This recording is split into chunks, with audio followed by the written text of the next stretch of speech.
Hello again, everybody, and welcome back to Bowl TV for continued coverage of the 2021 U.S. Open. My name is Aaron Smith. I almost forgot there for a second. It's been a long couple days. I'm Aaron Smith with USBC Communications, and we're going to be coming to you live from the National Bowling Stadium in Reno, Nevada in just a couple seconds here. A squad and B squad are in the books. We had some big scores on the 36-foot pattern so far today. Jacob Butcher, the runner-up at this event in 2017 and 2018, got off to a big start, plus 314, but there were a few players in B squad who were within striking range. So we'll see if C squad has some of the firepower saved up for this late-night block from the NBS. We'll be joined by the Bowl TV team a little bit later, but let's start heading out to the lanes as we get comfortable for round number 3 once again, our squad 3 of the day, round 1, C squad. That's what we're doing here. C squad bowlers coming to you right now.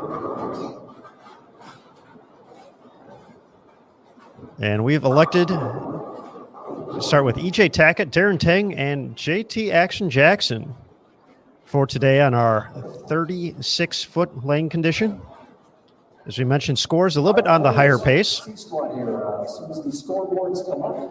We expect it to be a little different tomorrow, 40-foot flat for these 108 competitors.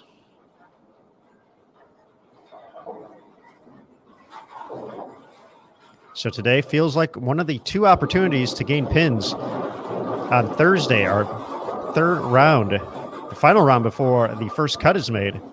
A 44-foot condition seemed to allow the players to get to the pocket a little bit easier and toss some strikes up during yesterday's practice session, as we saw here on our short pattern, 36 feet in length.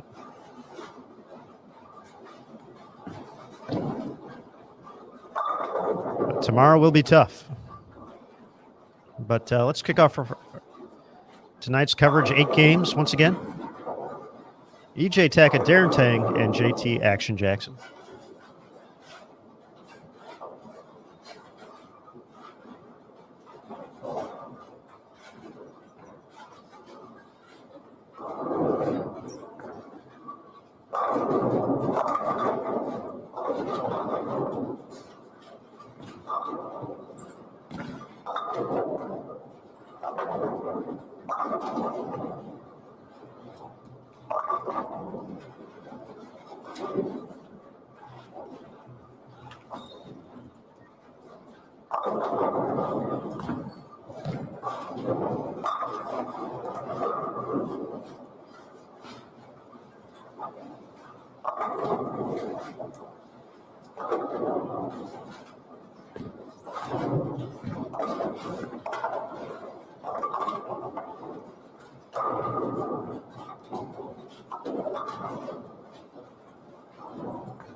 We'll drop a couple of links in the bowltv.com chat for you good folks to access.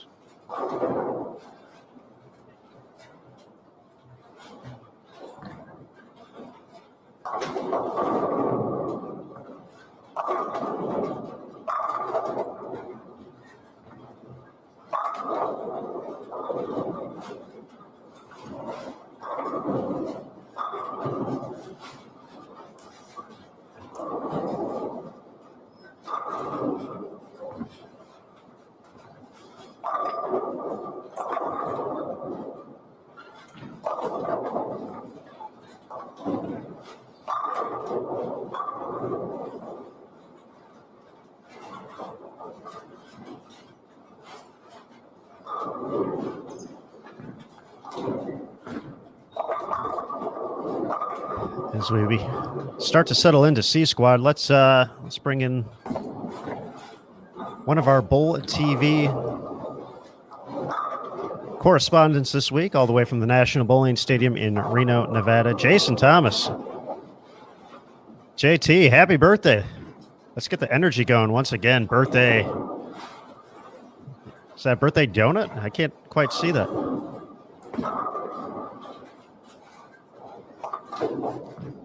JT, you got to check your mic if you're talking.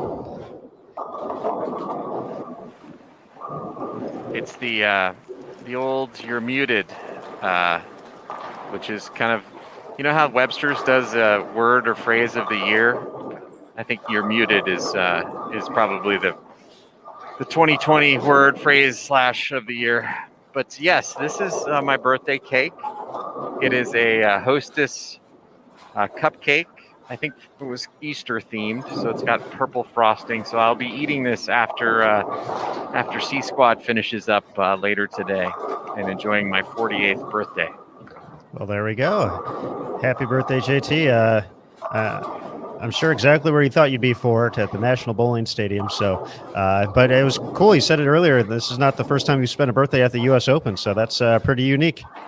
That's true. I bowled the U.S. Open long time ago, 29 years ago to be exact. Turned 19 at the U.S. Open. Got to bowl. So happy not to be bowling this time around. Much happier watching. It's a lot. I never miss a spare from back here. So it's much easier to talk about ball reaction than to have to figure it out. But it is nice to be here, and I couldn't think of a better place to spend my birthday. And I want to thank all the people out in the chat and on Facebook and on my phone who have wished me a happy birthday today. It's been pretty cool. Excellent. Let's bring in Matt Canzara real quick as well before we go back to full screen. Say hello to Matt. Matt's been hanging out with us all day remotely, just like I am. And Matt, it's this is your round. You got 4 players in this round from our fantasy draft. I got 3. We've been looking forward to C Squad. We're going to get a really great picture of kind of who's going to be really looking for a strong day tomorrow. And of course, that is going to be tough to come by on that pattern. But we got one of your guys here, Darren Tang. What was it about Darren that obviously a great player, but what was your interest in picking him on these 3 difficult conditions and hopefully moving on to a 4th? Well, Darren really has proven himself over the last few years as an up-and-coming player. He's made some shows. He's been getting close, putting himself in position. I also know that he is kind of the urethane king out there on the PBA Tour, and urethane seems to be in play, and it seemed to be throughout practice yesterday on multiple patterns, and I feel that's his A game, and he's been proving it lately. And, of course, to stick with my theme, there was a Team USA theme to it initially, and also some two-handed lefties who also fit under the Team USA umbrella. But he was the final pick for my team for that reason. I think that some of these patterns play to his strengths, and we can see some big numbers from him. So I've had a chance to travel and watch him succeed in various places, and would like to see it in this capacity this week. All righty. Thanks, Matt. And we're going to go full screen for you good folks here as we watch EJ, Darren, and the other JT. We have so many JTs in the building right now. Yeah, I think you're right, Matt. I think Darren Tang is going to absolutely bomb him today. He's already off to a good start with Turkey 9th spray. He's just so good with urethane with his touch. He doesn't try to overthrow it. He keeps it slow and uses his touch, and he can shape the ball a little bit. And this is going to be, I think, a perfect pattern for him as he leaves the 3-6-10, as I say that. But no, I really do think he's going to have a big day. I think that was a smart pick by you.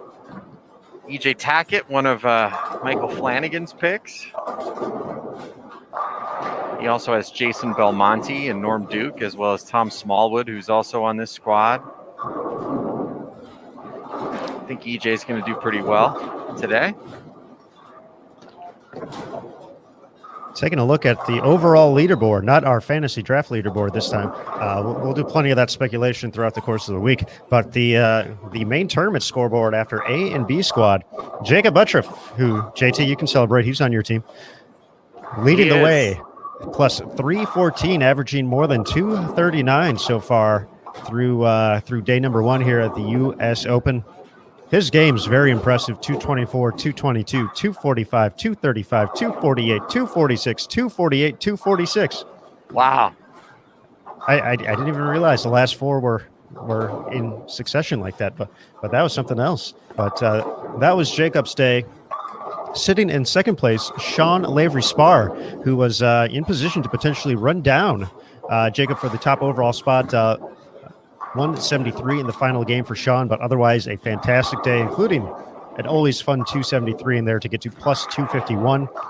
Real nice day for Brent Boho, plus 243. Pontus Anderson from A Squad, plus 237. Michael Davidson had himself a nice day, plus 232. Chris Vi, plus 230. Anthony Nair and Bill O'Neill tied for 7th, plus 221.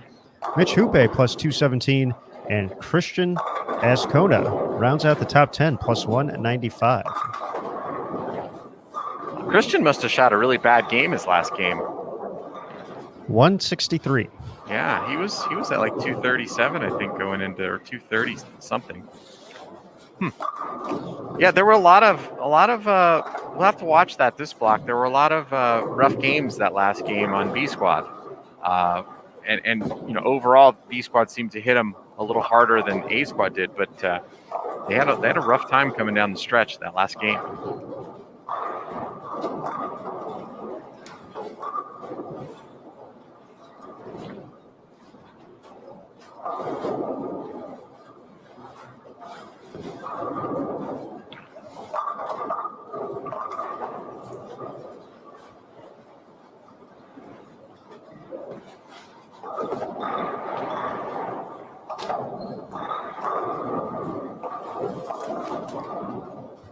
As we roll through the standings, once again, the first number we'll be looking at is 36th spot.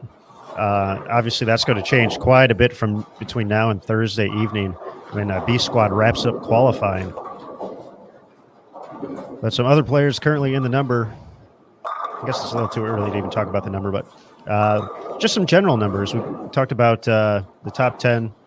Currently 20 players total better than plus 100 from the A Squad and B Squad. In addition to that, 46 players are even or better, averaging at least 200 for their block. So 46 out of 72. JT, you feel that number's higher or lower than you expected?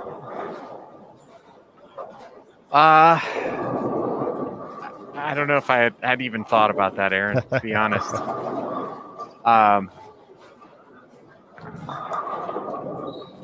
Give me a second to think about it. Of course.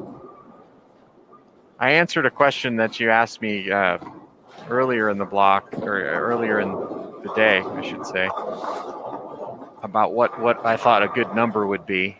And I kind of hemmed and hawed for about 2 minutes and finally decided on 100 over being a good number, which I still think it is.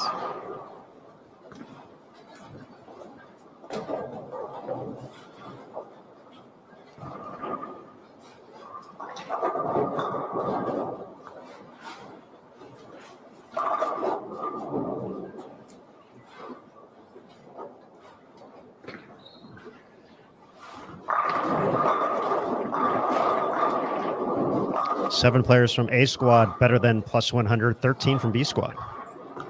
Yeah, I think that's probably a low number. I would have thought it would be a little higher based on the scoring pace we've seen out there and how good this field is.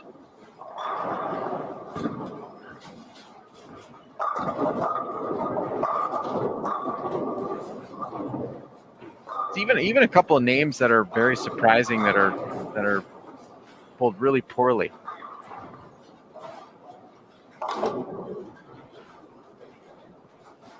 Like an Andrew Anderson, minus 57. That's a surprise. He was definitely on my list of players to pick for our fantasy draft. But the thing about this pattern is that they get very cliffed, and so what that means is, you can figure out a way to strike when they're cliffed like this. But on the other hand, there's a little bit of danger out there.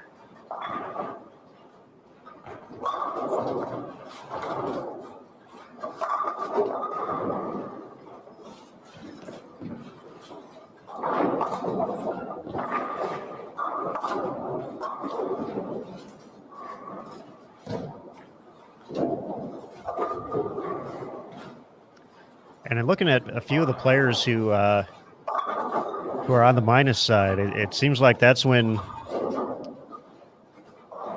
it was more toward the end of the block was when it started getting tricky. Looking at Andrew specifically, his finish, his last four, 194, 188, 149, 184, to finish at minus 57. Jillian Martin was in pretty solid shape after four. She ran into some similar troubles as well. 193, 160, 188, 173. Both of those players on A squad. Yeah, they certainly got tricky the last game. We saw a lot of players come down the stretch struggle, but Chris Prather had made a nice run. He was minus 71 with 4 games to go, and then he got it back to plus 50. And then he shot 160 the last game. So they definitely get a little tricky towards the end of the block. But, the thing that makes them tricky is that you can't move left. And you have to figure out a way to stay to the right for the whole block. But players with all this rev rate, they're going to burn up the outside part of the lane. You got 8 games on these lanes, and even though they're not bowling all 8 on the same sets of lanes, there's half as much. They start to hook a little bit, and then you have to deal with all the carry down and the front starting to hook. And how do you stay out to the right? Sometimes you can't. And we saw Nathan Bohr have a kind of a unique way of attacking it there towards the end. He was actually just feeding it to the right and trying to get the ball to kind of stop and roll out. But the trouble is, how do you consistently get to the pocket when there's this puddle down lane? So if you miss in just a touch, you could bucket. Francois Lavoie had a nice strategy, which looked like it was going to work great. He started the last game with the front 6 and then ran into just a little bit of transition. And the ball started hooking early on him and ended up only shooting 220. But he was using urethane and trying to loft it so he could stay to the right.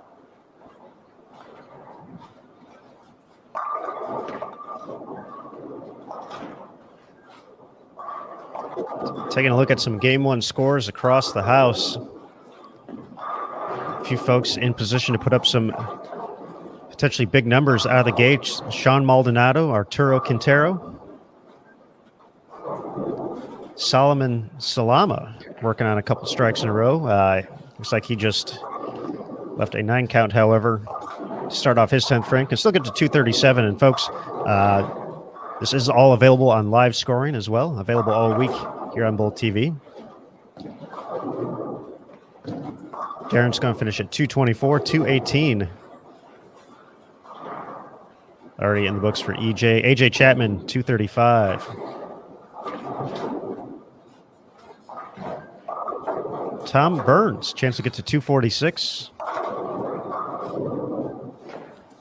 Zach Weedman, open in the 10th for 234.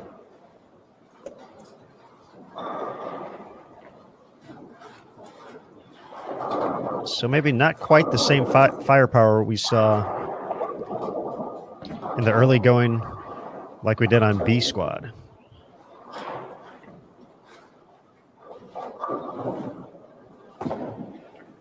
Still going to have a lot of games over 200, but not quite as many 230s, 240s, 250s, 260s as we saw out of the gates.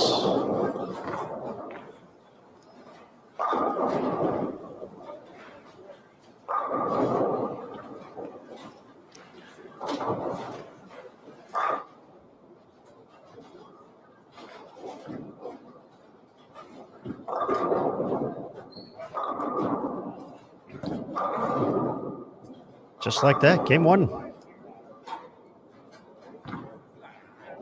All set to go. Almost all in the books.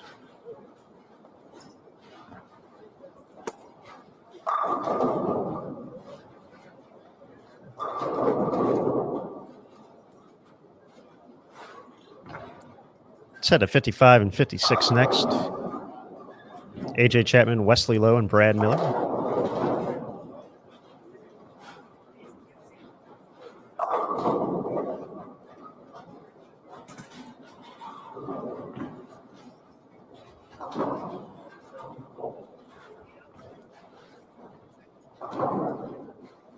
As we get ready for that, however, folks, just a reminder, a special super promo VIP special offer available this week only on bowltv.com. That's right, an annual subscription for $49.95. Usually costs $79.95, so quite the opportunity to take advantage of here this week. Deal expires on Saturday.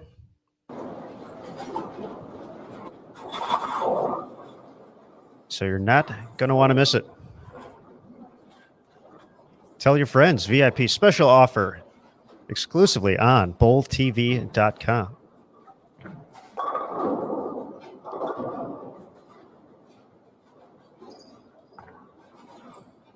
I know a little bit earlier in the broadcast, once we opened up,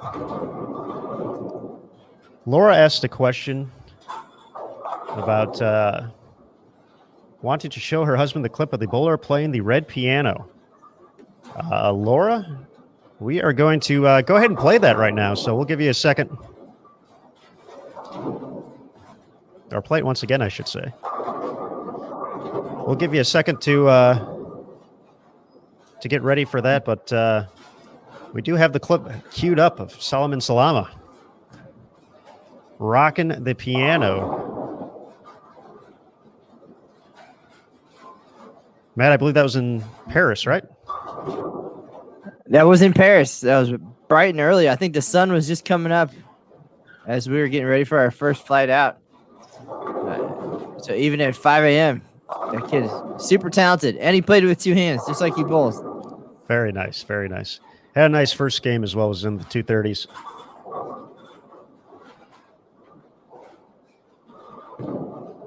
All right, let's check it out here. Here's Solomon.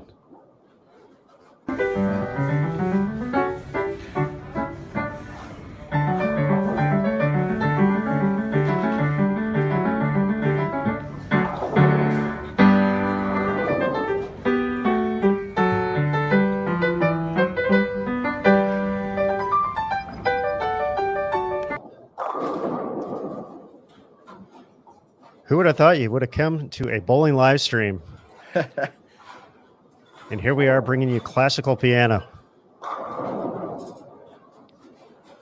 Solomon, quite the young man, a junior gold champion, shot .299 on TV during his win at the 2017 event.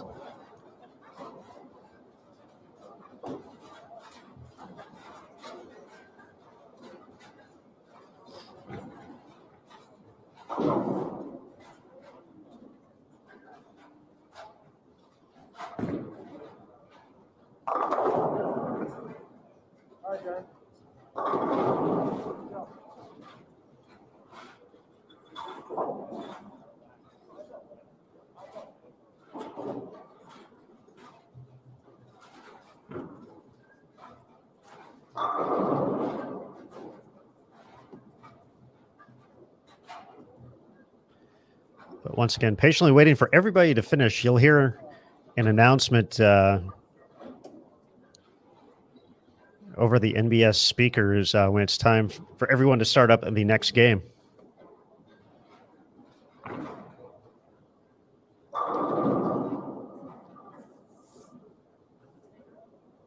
So taking a look at live scoring, looks like 33 and 34. So at the moment, this pause brought to you by Chris Barnes, Martin Larson, and Rhino Page.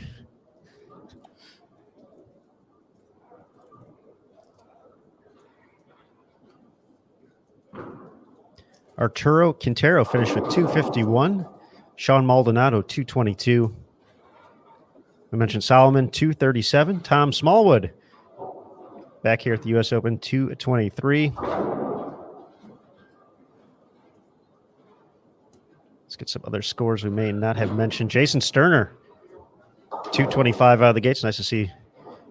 Or hopefully Jason's hand is feeling a little bit better. We saw that during the FS1 broadcast of the Masters, that pretty beat up on his way through the elimination bracket. Had to survive 8 matches, all of them 3 games apiece against the best bowlers in the world to earn his spot on TV.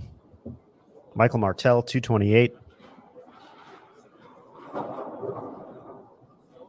Tom Burns finished with 243, but just nothing quite as crazy as we saw in B Squad.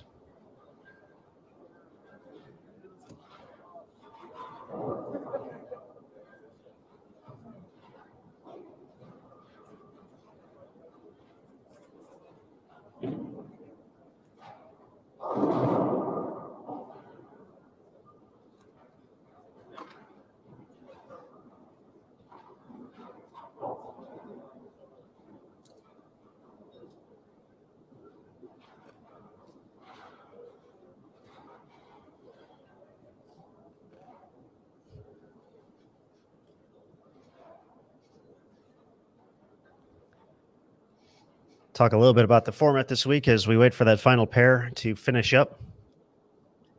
Going to watch AJ Chapman, Brad Miller, and Wesley Lowe next.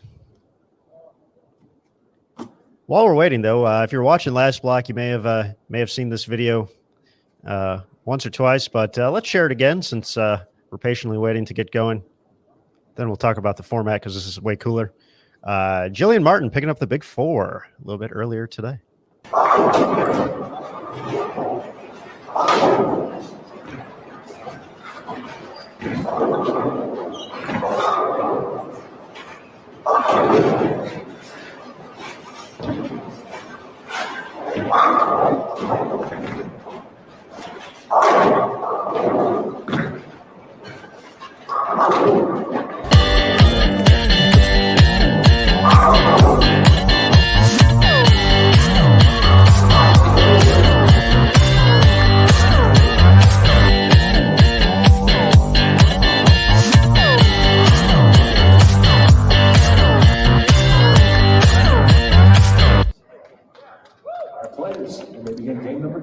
There we go.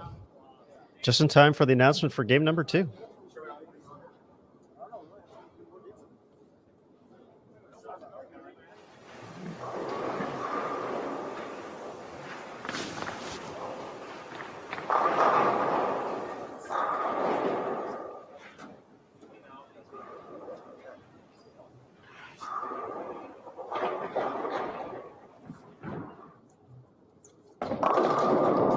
And just like that, let's get it. Game 2. Brad Miller, AJ Chapman, Wesley Lowe Jr.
All right, everybody. Game 2 of 8. C Squad qualifying round 1 here at the 2021 U.S. Open from the National Bowling Stadium in Reno, Nevada. So far, Brad Miller, AJ Chapman, and Wesley Lowe have provided us with nothing but strikes. So hopefully this trend continues.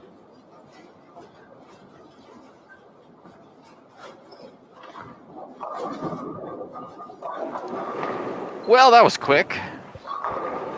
I try and I try, and I continue to take L's.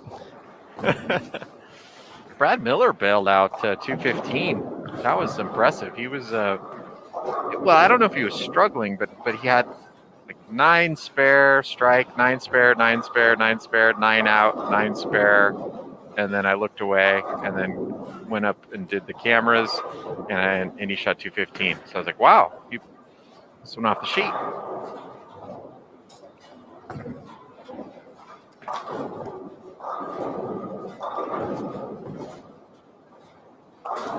That's right, chat. Bring it on. I know. Yeah, Aaron speaks up, and it's going to go open.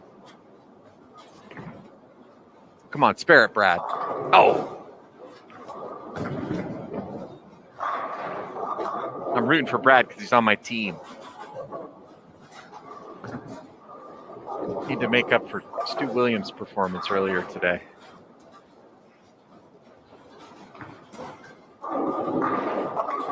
All right, Wesley bailed me out there. So Wesley's +4, AJ is +35, and as JT mentioned, Brad +15 after 1. That is correct.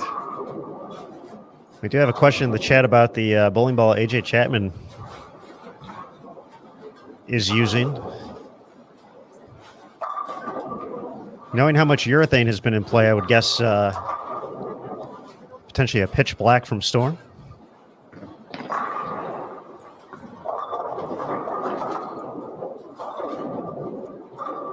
I think we had a fun note from B Squad earlier today.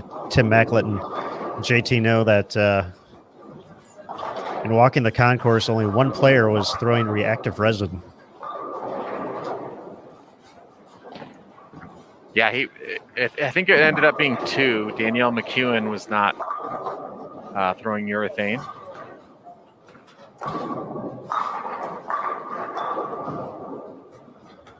But Danielle had a nice day, 145 over, currently 14th place.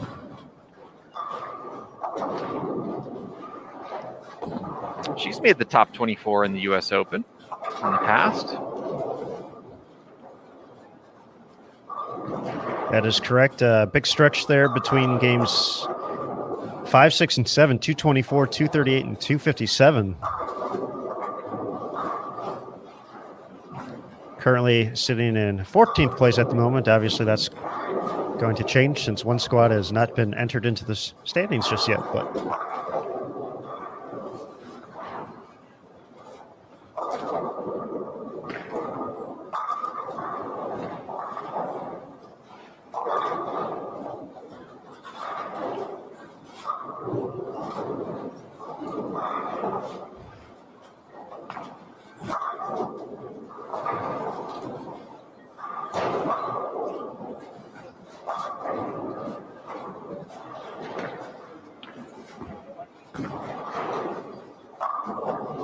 Great shot there from Brad. Looks like he's kind of figured out the getting the ball through the pins trick. Wesley Lowe working on a front five here.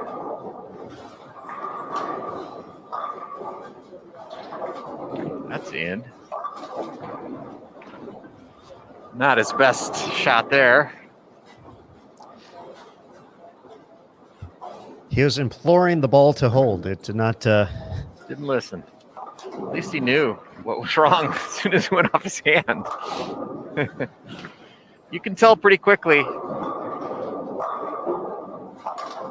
Oh, Are come you on. kidding me? Just rude.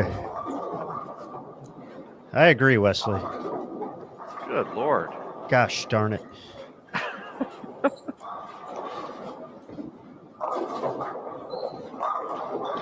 You know, the big difference between bowling and golf, there's a lot of differences. Go ahead and make some fun comments in the chat on that one.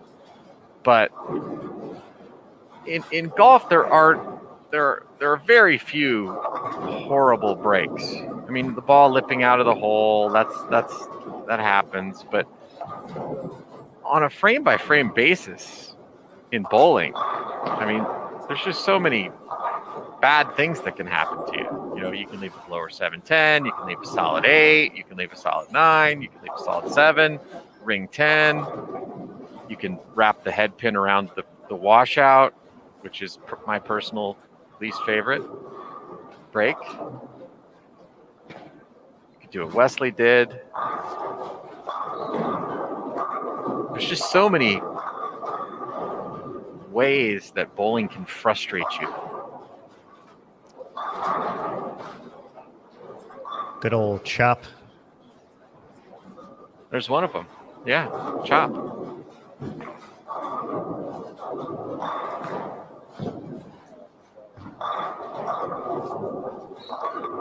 And yet we keep coming back, JT. It's, you know, the Charlie Brown Lucy football thing, right? It's, you know, Charlie Brown thinks that eventually Lucy's going to hold the football down and he's going to kick it through the uprights, and every time Lucy just pulls it out from under him and he falls flat on his back. That's bowling. Bowlers. Isn't there someone in the field named Charlie Brown? There is.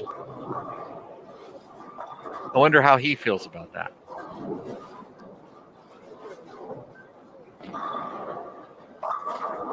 Made a show or two in the day. I have seen him wear the shirt, though, so I'm happy to see him playing along with it, because you almost have to in that situation. That's awesome. I have seen the shirt as well. I'd love to see him cut his hair like the character on Peanuts, Charlie Brown. Kind of like Brad Miller. Brad Miller could change his name to Charlie Brown and wear the Charlie Brown shirt, and he would almost resemble the character on Peanuts. Am I wrong? Am I lying? And I love Brad Miller. He's on my team. I picked him. But I mean, he could be Charlie Brown. I think I'm onto something here. I could be Charlie Brown. I have the same haircut as Brad Miller. Just gonna sit here politely and chuckle. It's probably your best bet. I'll tell you, I told the story last night when I picked Brad Miller. It's another U.S. Open story, but I picked Brad Miller because he makes every cut. He's so consistent. He's just become such an excellent player out here and such a consistent player. But he made the cut in the 2016 U.S. Open, which is going to be the pattern that we'll use starting on day 4, which bodes well for Brad. But back at that 2016 U.S. Open, I was working as the videographer, and we always would do a piece where we showed one strike from every one of the finalists in the field. And you have to get 24 strikes, and sometimes it takes a couple games to make your way around the center and shoot a strike with everybody. So Brad Miller was the last player in the field who I had to get a strike from, and it had taken me about 18 frames from the start of working on that piece to getting to Brad Miller.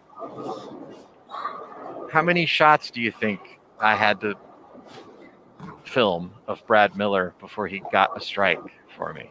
Well, I know the answer to this, so I think we should send it to the Bull TV chat to throw some numbers out there for Mr. Miller. And I have to admit, I've tried to do that once as well for Instagram. And folks, once again, be sure to follow the USBC on social media, the Sport of Bowling USBC on Facebook, at USBC on Twitter, and at US Bowling Congress on Instagram. But I tried to do that at the 2019 U.S. Women's Open for the PWBA. And that took me way more time than I originally intended. I thought, okay, this will be cool. This will, you're walking around, you see someone, you have it in your head, okay, I got one of them, I don't have one. That ended up, that was like nearly a full block project. Yeah. Everybody's job looks easy until you have to do it yourself. And and then, you're waiting for someone, you see someone else, and yeah, not the best way to start the 10th. Let's see, we got some numbers rolling in, JT. 31, 8, 10, 35, 42, 17, 12, 1. I like that answer, 1. 21, 16, 15, 13.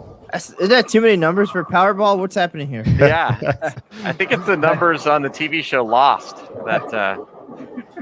that Hurley won the lottery with. This is actually the next Keno session at the Silver Legacy. Well, Lucy pulled the football out from Brad Miller there. He threw that one pretty great and left a blower 7, but able to spare it. And a possible 226 this game. So he'll be in good shape after 2.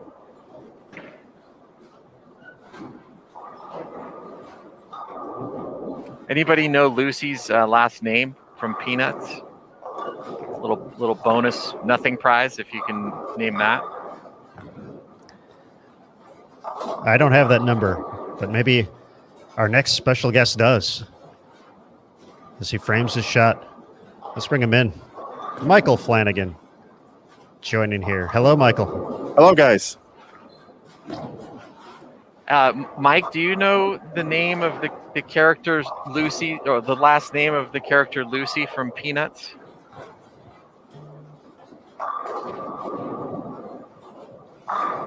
No. You just never know what you're going to drop into when you come on this show. I know. No, I wish I did. That's something I should know.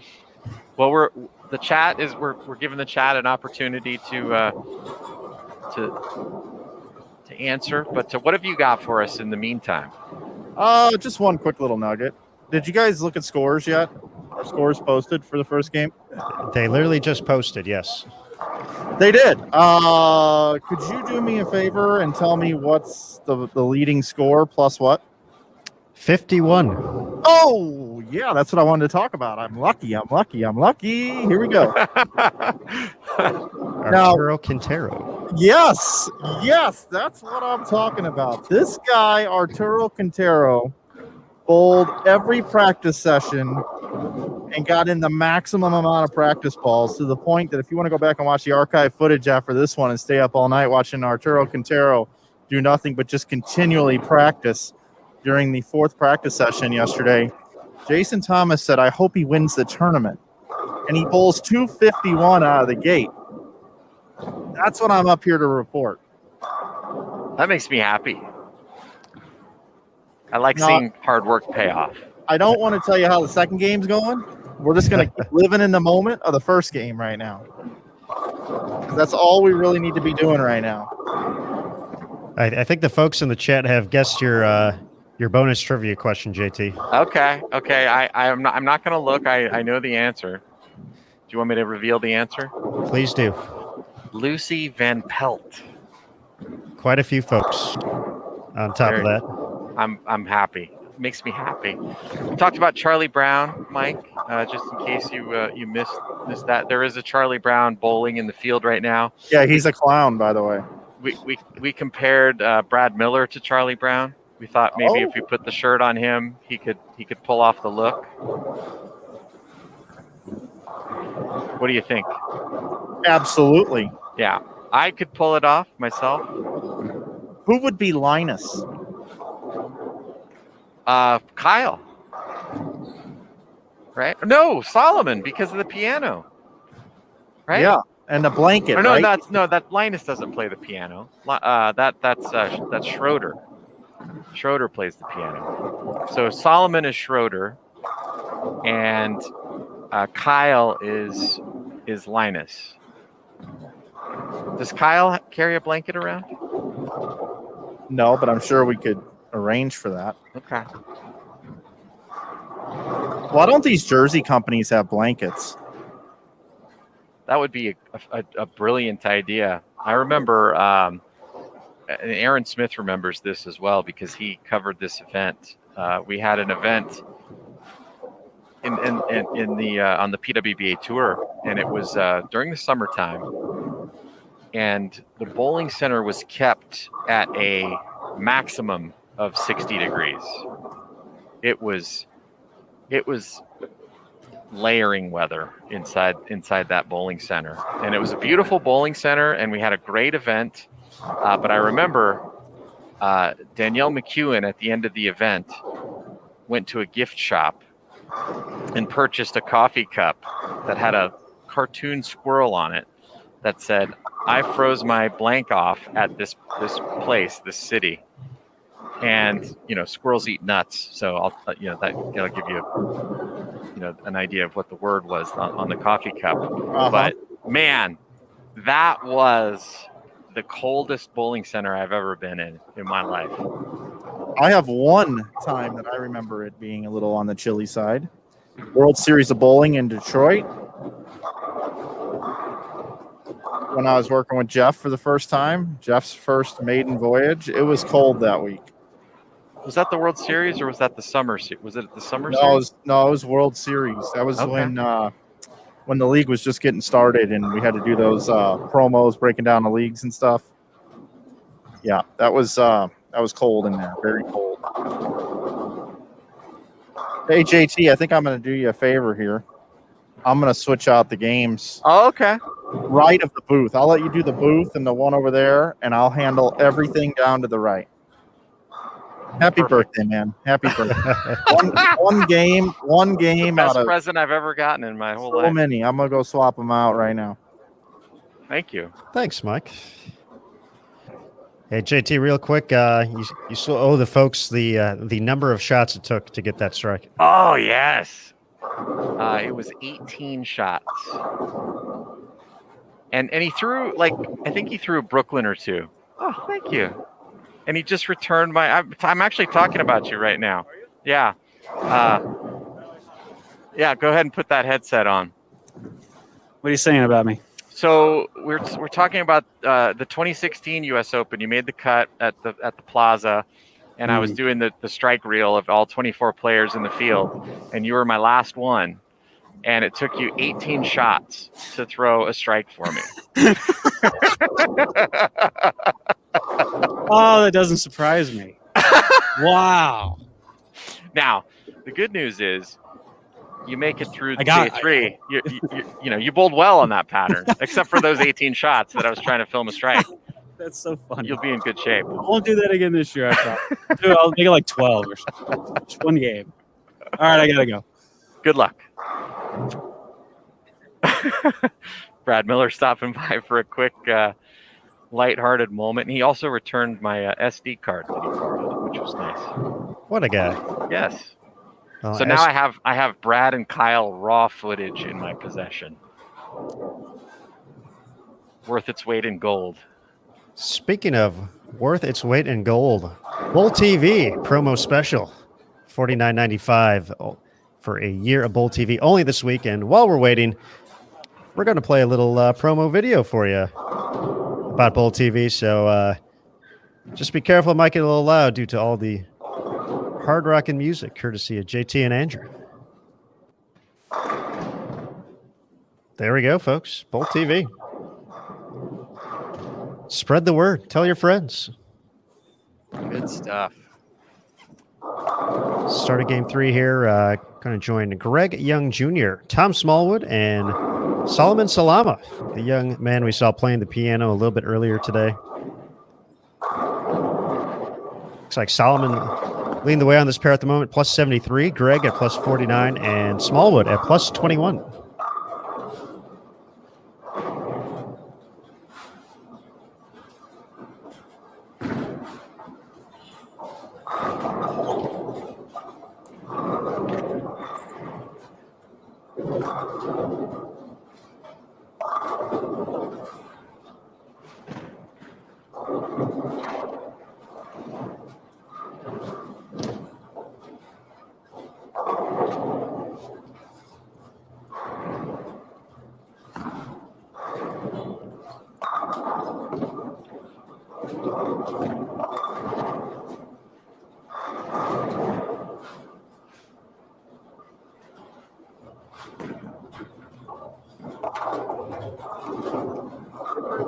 I'll tell you what, guys. This young man here, Solomon Salama, is going to be dangerous this week. Matt had the wisdom to pick him. I think, Matt, you picked him pretty early, didn't you?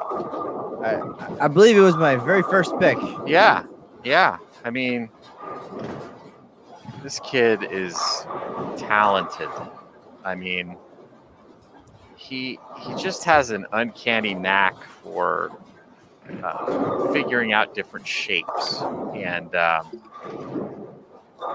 obviously not the biggest guy out there, but man, he just is so crafty with all the different things he can do. And people say, oh, he just throws urethane all the time, but he knows every trick in the book to get the ball to shape the way he wants it to shape, and I would not be surprised to see him 250 over at the end of today.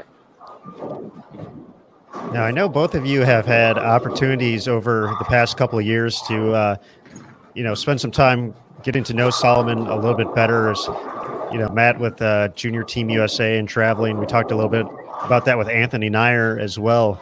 And JT, I believe you made your way out there to help with a video shoot at one point, if I'm correct. Yeah, we did. We met with him and his family and went out to a local bowling center and put a little really cool video package together. And his parents are wonderful people.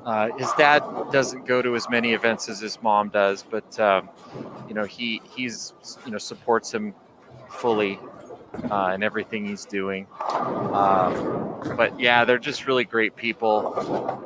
And Solomon's just a great kid. He lives in the same area where I grew up. So we have that in common.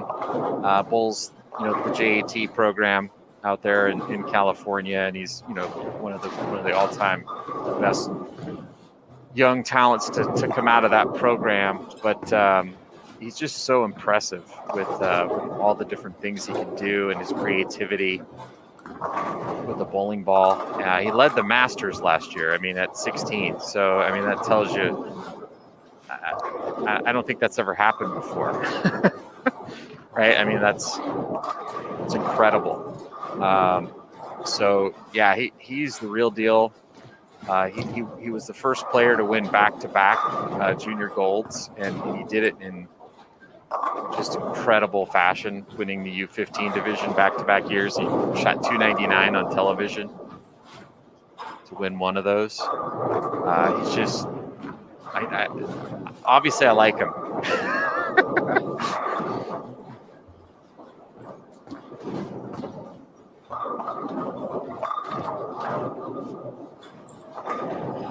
Also, just a general super nice person, and I think we get to spend a lot of time on the lanes watching scores and scoreboards, but then to be able to travel and have those conversations and hear about real life and life at home and meet the family, and I'll say a very similar demeanor to Spencer Robars, and the equal family support, always a big thing, and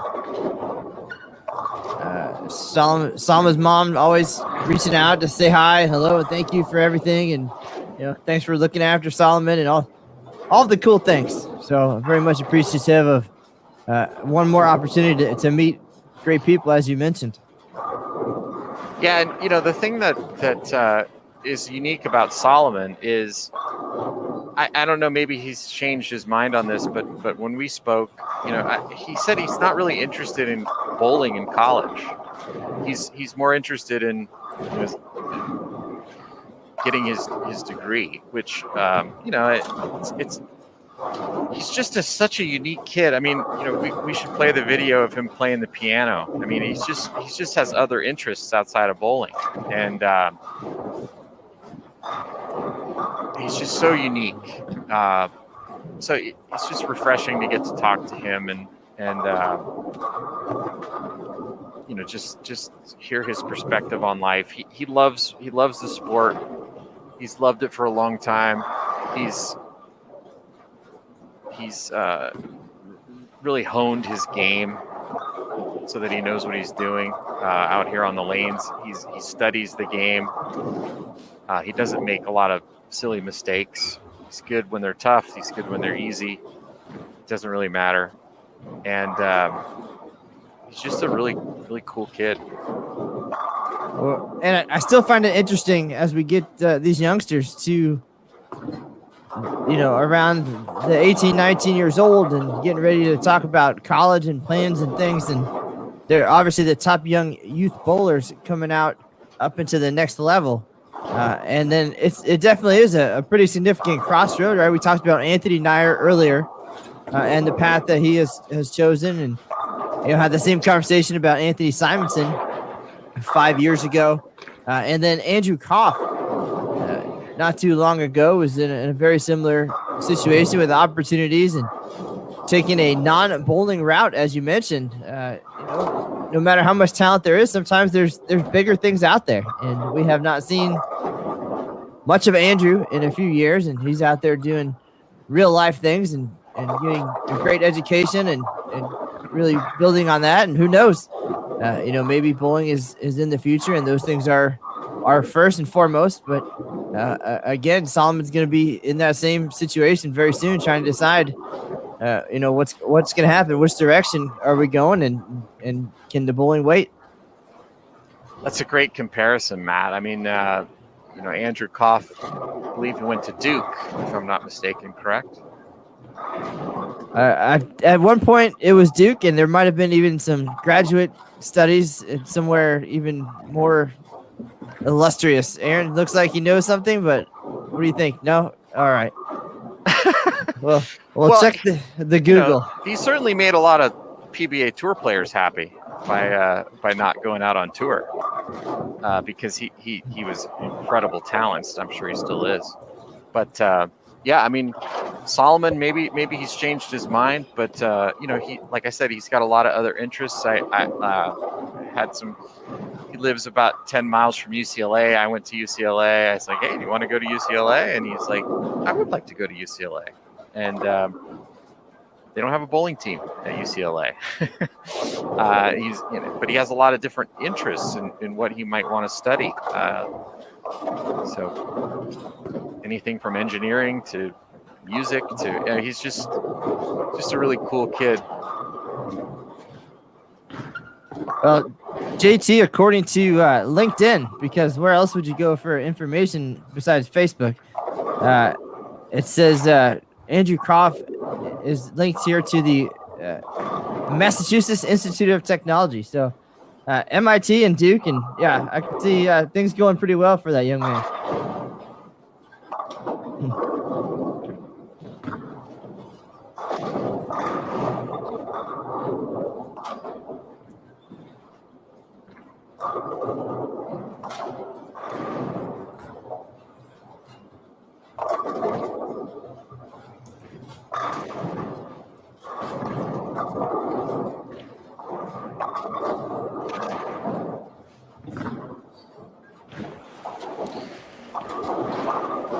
MIT is legit.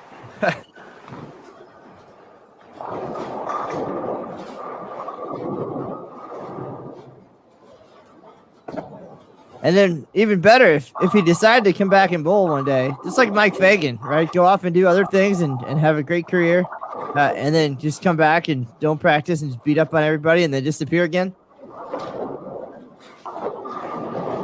Yeah, I mean, I suppose there is the opportunity to do that. I know when I went to college, we didn't have a bowling team, and as my college days went by, I found myself slipping in terms of being able to compete, which could mean that I just never was as good as I thought I was, or people who devote their lives to something actually continue to get better at it, whereas the people that don't. But certainly, I don't see Solomon, not bowling. Whether he decides to go to MIT and become an engineer, I still see him competing. He loves the sport.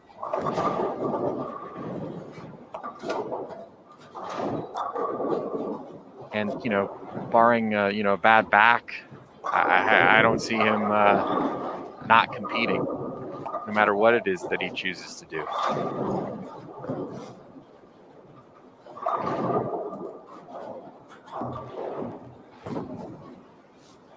Not his best one there. And he's just so competitive. He hates to throw a shot like that. Not that Chris Barnes doesn't, but man, he just has so much competitive fire.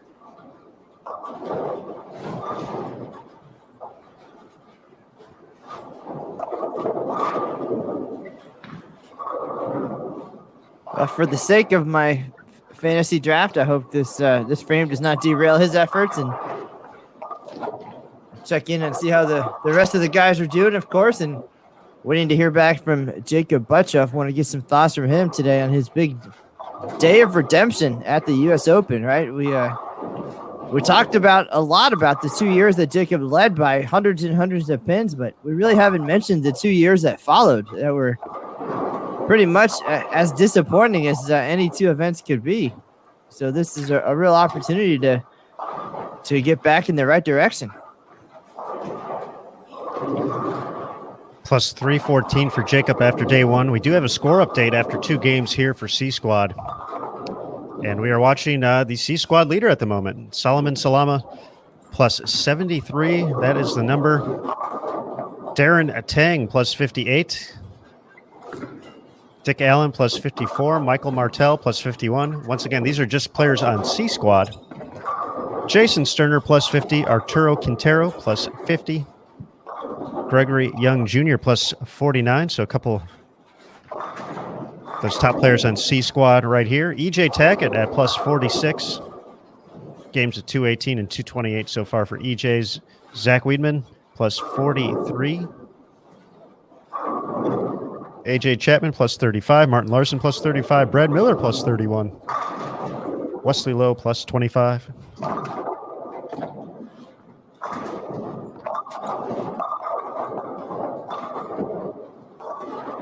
You can find that more at bowl.com/US Open.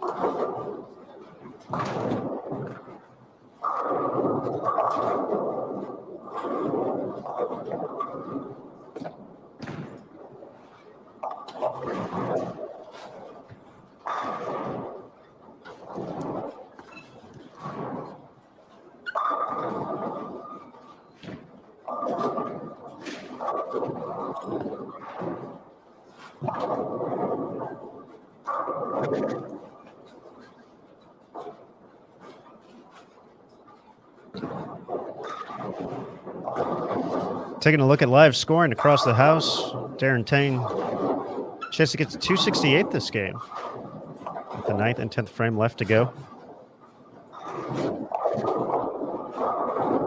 A couple of strikes in a row for Jason Sterner, 5 in a row after spare and an open.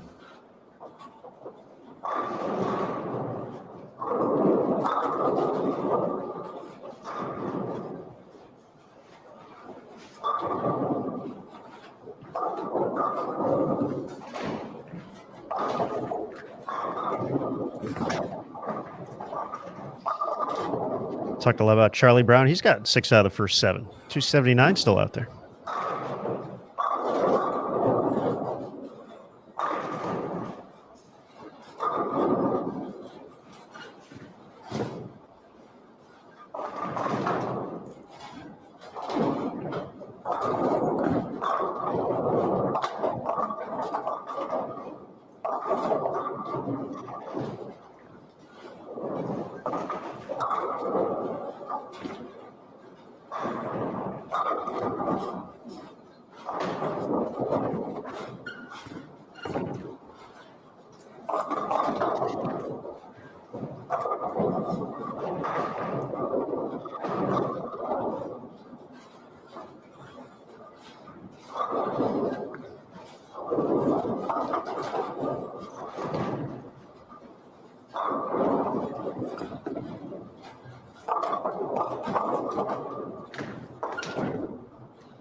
Fill ball left to go. Solomon can get to 221 to push himself to plus 94 for 3.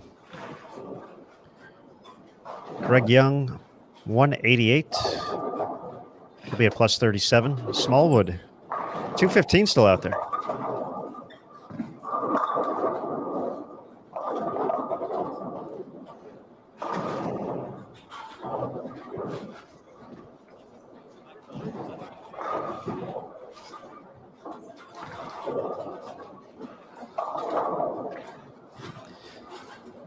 Some more pairs finish up. Dick Allen at plus 90.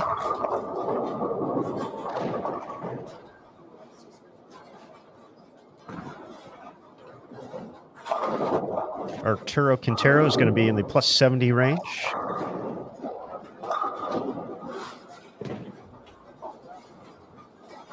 Martin Larson working on a couple of strikes. He can get to plus 90 this game.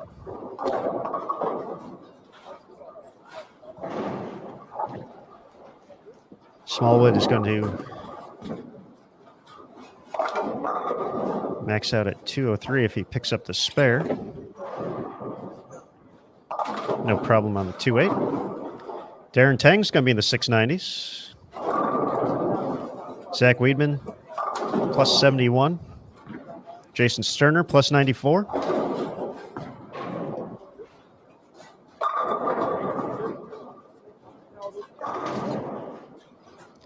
Looks like AJ Chapman, plus 48. Brad Miller, plus 42.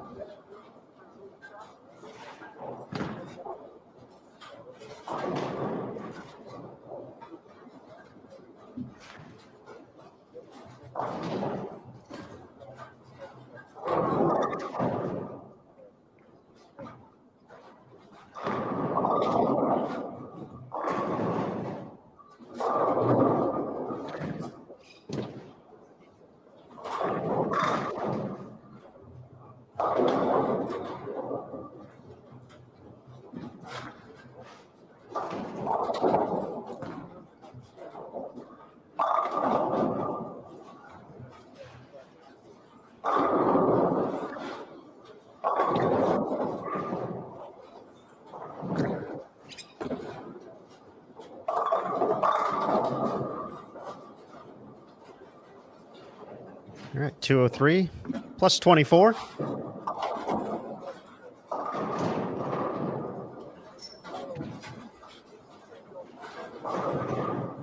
Since we're all finished up here, let's make a quick switch over to another pair finishing up. So please take a look at the Bowl TV schedule for the rest of the week. Take a note on Sunday. We will be coming to you live before and after the FS1 broadcast.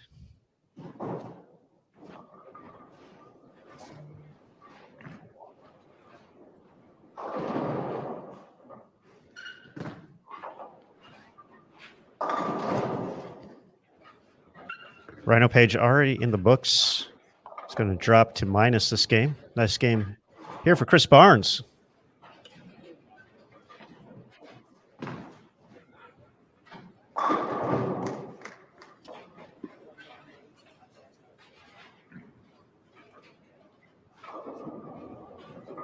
Going to get to the right side of plus, 227.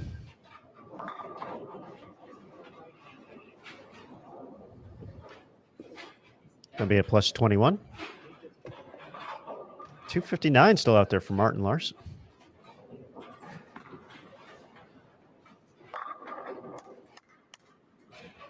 Now in the 240s.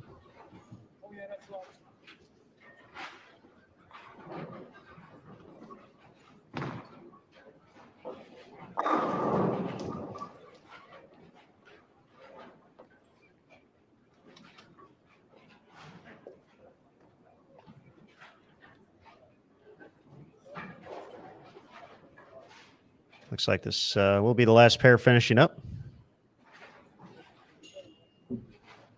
before we head into game number 4. C Squad qualifying round 1 with the 2021 U.S. Open. This broadcast coming to you live from the National Bowling Stadium in Reno, Nevada. My name is Aaron Smith, and joining me this week here on Bowl TV, we have Matt Cannizzaro, Jason Thomas, and Inside Bowling's Mike Flanagan.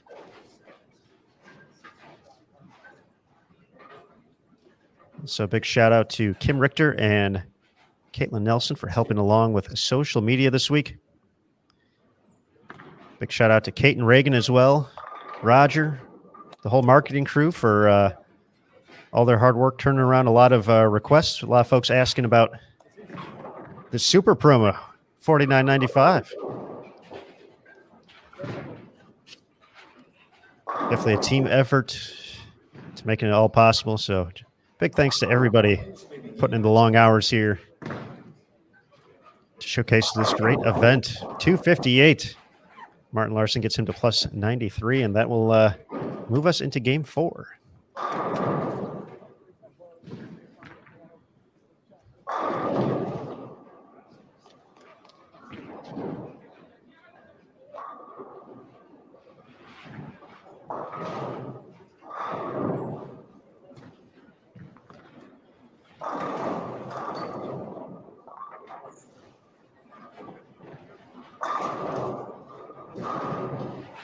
I think this game will go ahead and check out 40. Oh, we don't have that. I always forget about 43 and 44.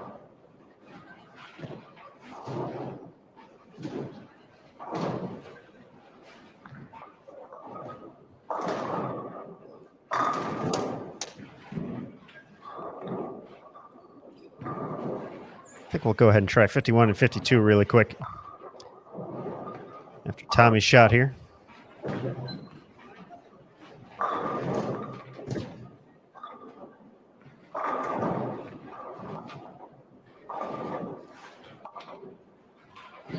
All right, folks, remember, super promo, VIP special offer, $49.95 this week only for a year's worth of Bowl TV.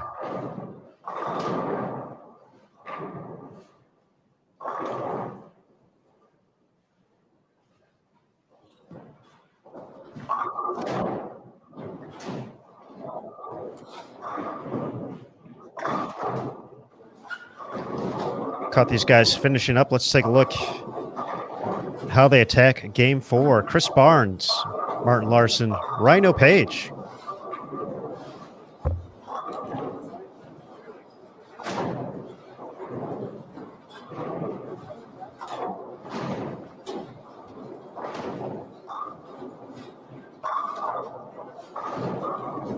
Rhino won in 2017 here at the US Open, defeating Jacob Buttriff in the title match. Chris Barnes, the 2005 champion, over Patrick Allen.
All right, folks, we're settling in. Game number 4. What a pickup, Martin Larson. Textbook cover of the famed PBA washout. Standings are now posted after 3. We will look specifically at C Squad for their 3-game totals. Jason Sterner at plus 94. Darren Tang and Martin Larson at plus 93. Dick Allen plus 90. Solomon Salama plus 89. Arturo Quintero plus 75. Zach Weedman plus 70. EJ Tackett plus 57. Ryan Lakota plus 52. AJ Chapman plus 48. Toby Sambueno, nice run at the Masters, plus 40. Benjamin Martinez plus 38. Greg Young plus 37. Sean Maldonado plus 33, along with Michael Martell. Brad Miller plus 31. Tom Smallwood plus 24. Chris Barnes plus 21. Matt Sanders plus 16. And then Charlie Brown plus 4. Nick Crummell plus 3. Those are the players who are even at the moment on C Squad. A name a little bit farther back in the standings here in the early going. Kyle Troop, minus 42. Games of 180, 190, 188. He had to make a comeback after a rough opening day at the Masters. Was minus 97 after day 1. But did enough in the next 2 days to sneak into the bracket and then win a couple matches.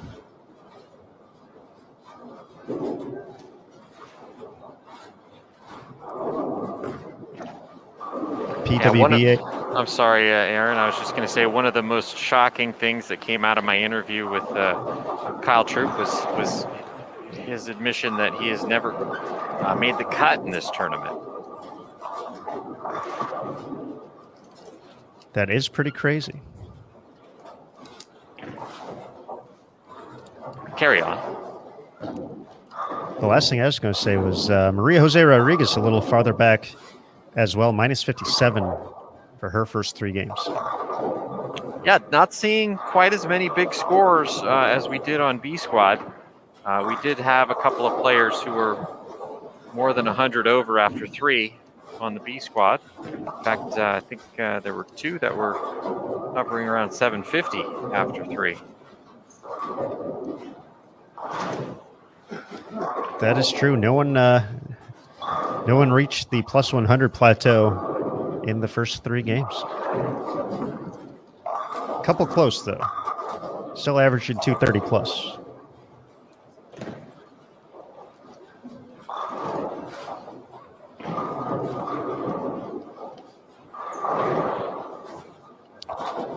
Solomon off to a nice start. Still shoot 259 this game.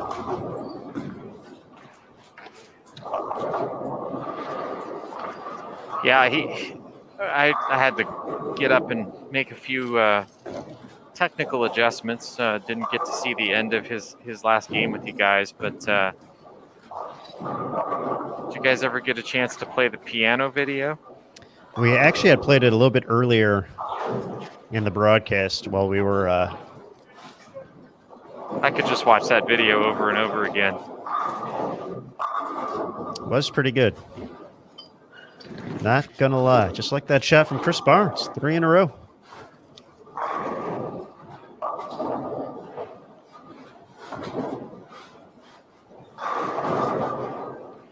Chris Barnes should eat this up. Oh, Martin Wow. Larson. 4, 6, 7. Let's go. How about that? Flex, Martin, flex. Who said pins don't bounce here? Man, this is like Big 4 week. It's like Shark Week, right? Except for with bowling.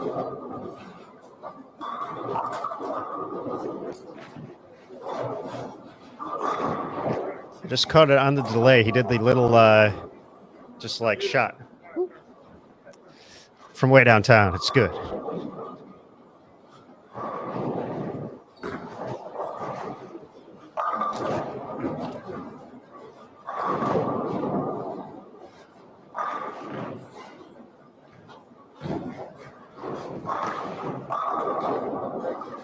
Well, we've had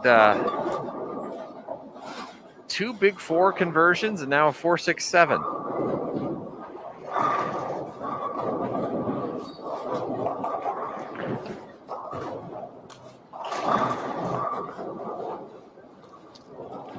That's just what we know of.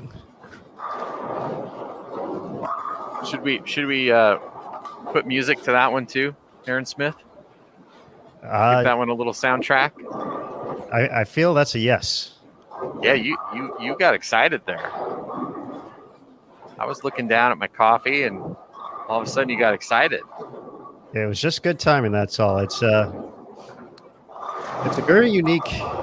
We talked a little bit about the behind the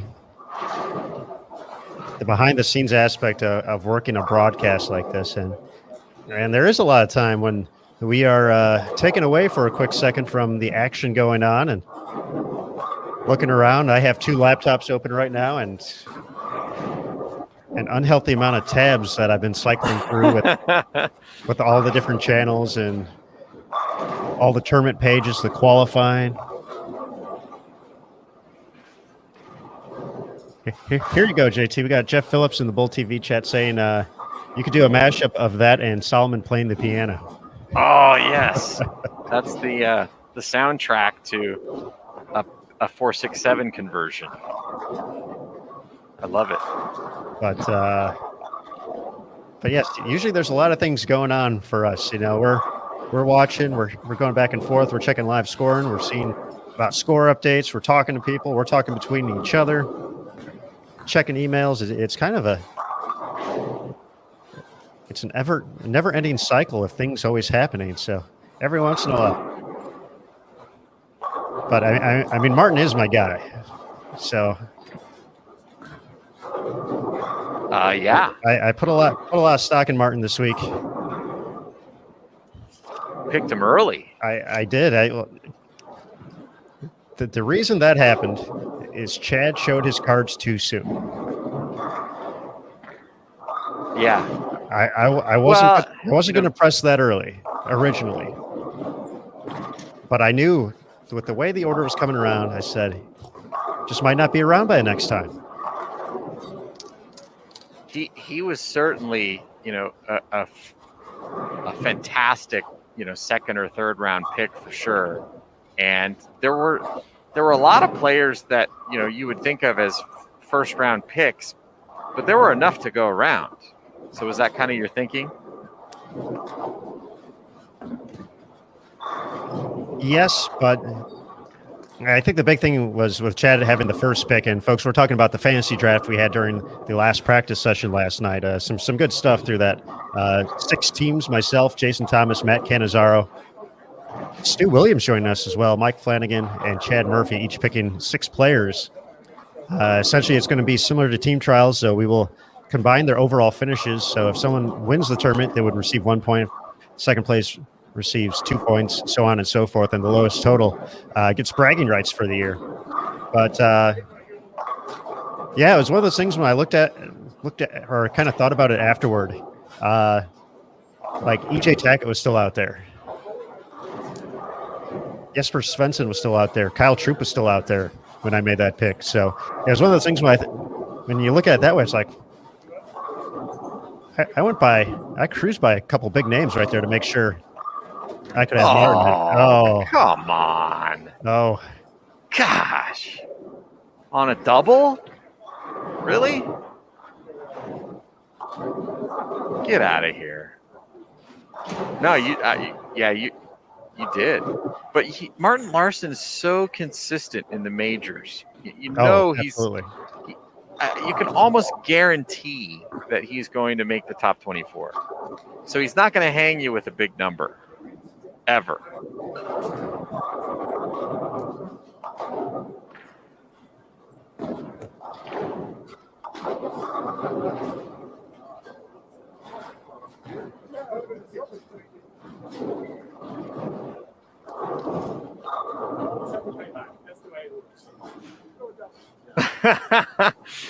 He said something about breaks evening out. Did have the 4-6-7 conversion in frame number 6 of that game.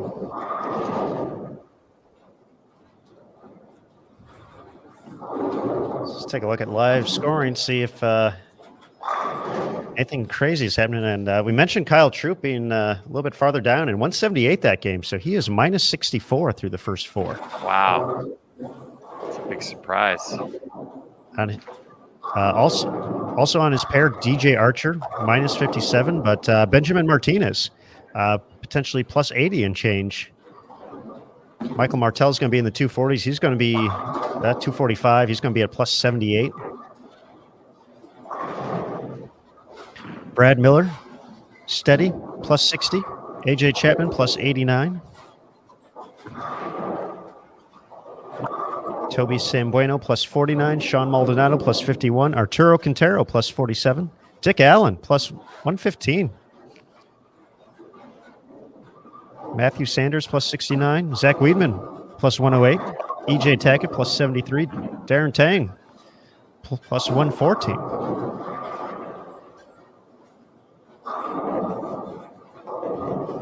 Solomon at plus 127. Jason Sterner, plus 104.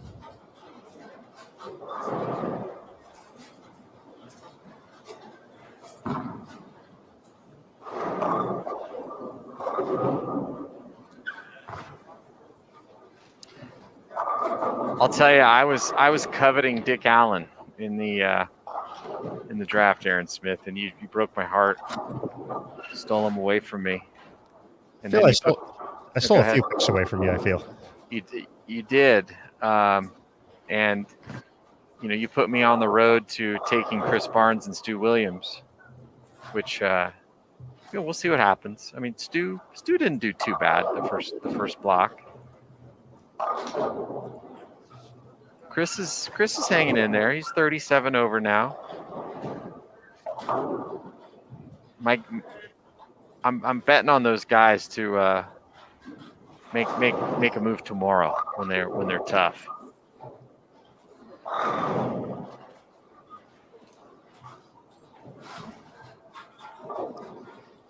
JT, I have to ask, are these the only guys bowling right now? There are a couple other pairs going, or is this about it? No, these guys are the only game in town. I'm about to get up off my seat and go move some cameras. Get ready for game number 5. All righty. 209 for Rhino. He'll be minus 9 after this game.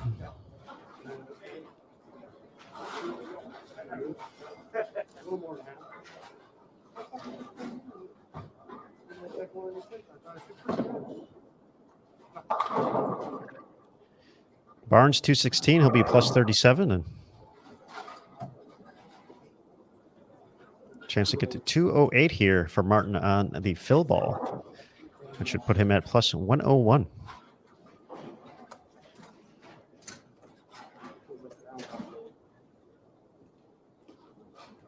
Our players, if you next target to begin your next game.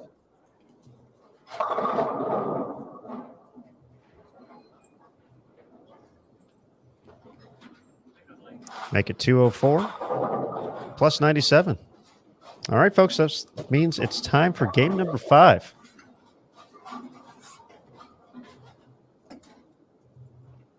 Our players, if you next target to begin your next game.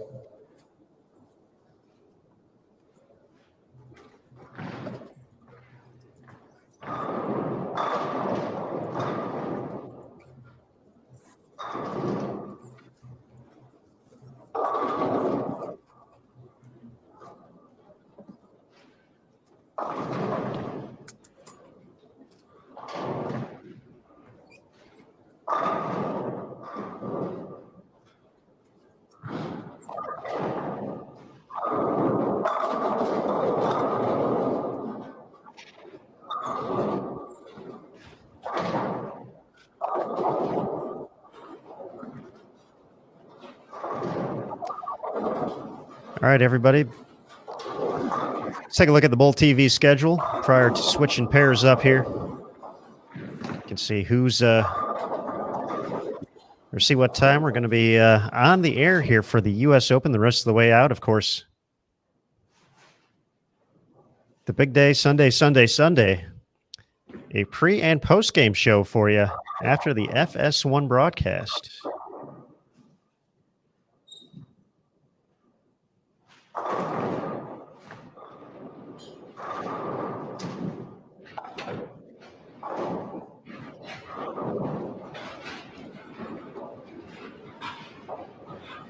And we'll take a look at Dick Allen, Nick Krummel, and Brandon Novak in this game. Game 5.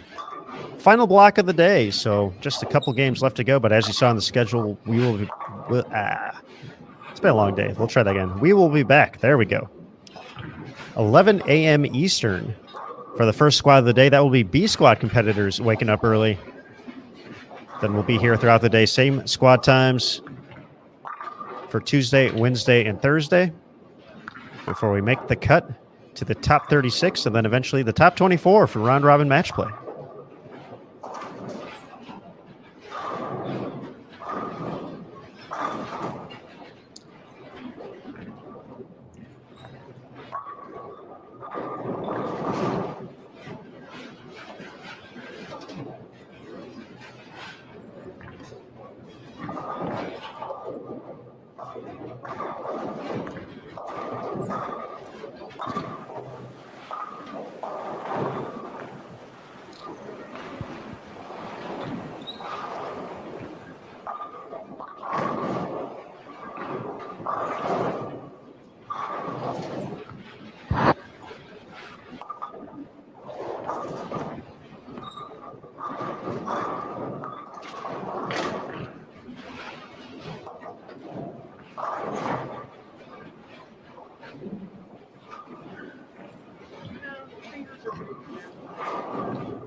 Minus 17 for Nick Krummel entering this game.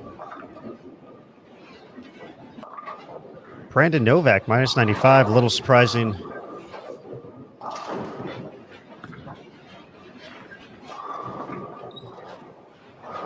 See Brandon with a slow start. Usually finds a way to get to the pocket and put up some strikes on most everything. So see if he can start working his way back. Here in the back half of the block, Dick Allen plus 115.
Whoops.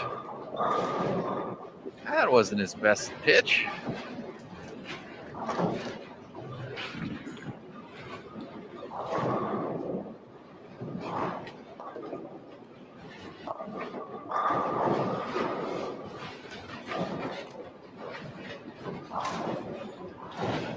Brandon Novak fighting back. Still got 3.5 more games. You saw Chris Prather make a nice run with 4 to go. Went from -71, got it all the way back to 44 or 45 over with 1 to go. Unfortunately, finished the block with a little bit of a hiccup.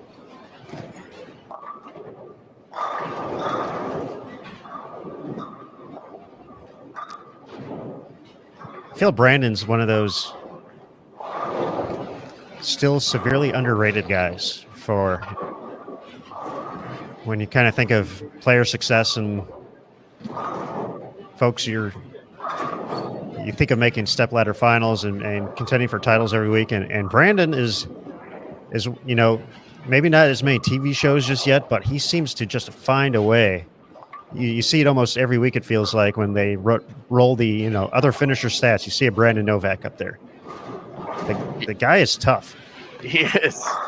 He is. And, you know, I think, you know, a lot of people, I don't know if he, you know, gets disrespected for his style. I don't see a lot of that. I mean, obviously it's unusual, but, you know, it kind of reminds me of Ron Williams, you know, back in the 90s, just, you know, had the arm swing where he just kind of pulled it around his body and had his whole arm opened up.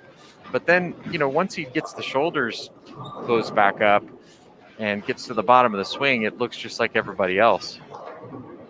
And he knows how to bowl.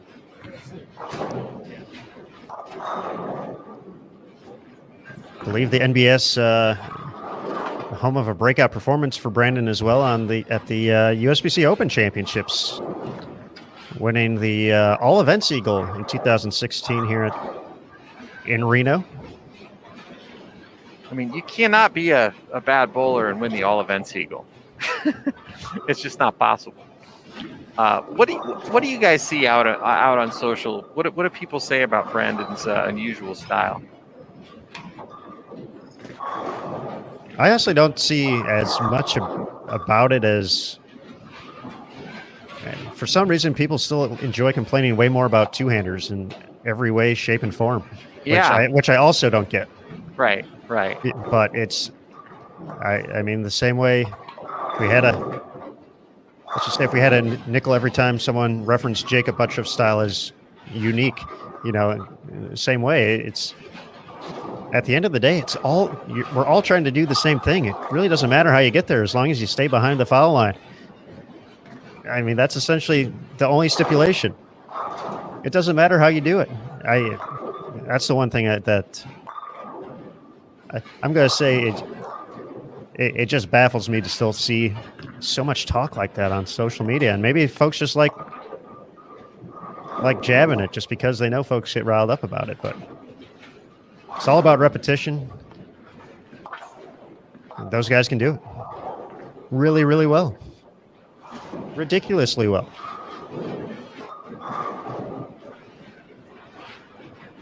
Got an update after game number 4.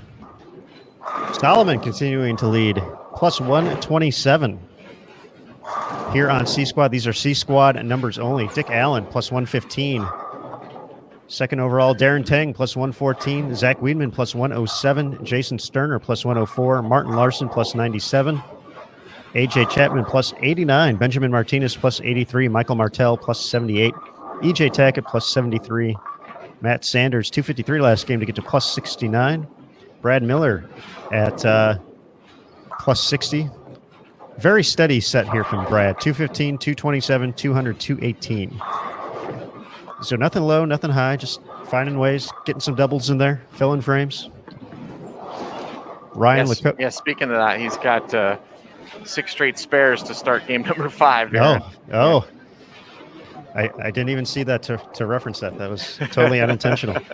Ryan Lakota plus 52. Sean Maldonado, who I actually do see to the right of these guys right now. It looks like the front 7 to start. He's at plus 51. Toby Sambueno plus 49. Arturo Quintero plus 47. Chris Barnes plus 37. And then Eric Jones and Tom Smallwood at plus 4 and plus 2. And then Greg Young at even. So those are all the players on C Squad averaging 200 or better. Yeah, I'll tell you, Sean Maldonado, he's a player that should have been picked last night, maybe by me. He made the show on this pattern on pattern 4 in 2016. He just won his first title. He's bowling really, really well, and bowling well right now. Got the front 7. So he's someone that I would watch out for this week. If he can find a way to get himself into the top 24, he could be very dangerous. I'm certainly hoping for that because I picked him too. Oh, I'm sorry, I didn't realize that. I thought he went unpicked, undrafted. Well, that was a smart pick by you, Aaron. Every once in a while. Can we trade? We're gonna have to. By day 3 of this, we're gonna have so many rule changes, and we're not. But I do like the idea of trade speak coming in. I feel that would have to be very very intriguing. But that could be actually, because like for example, I've got Chris Prather, and he shot 10 over today. You might be able to get someone to trade you for him, would be my guess. Wouldn't you think? Potentially. I mean, it's Chris Prather. It is Chris Prather. He could shoot 300 over tomorrow. Like, he might be the only person in the field that could shoot 300. Well, Belmo. I've seen Belmo do some pretty amazing things. But he could shoot 300 over tomorrow on the flat.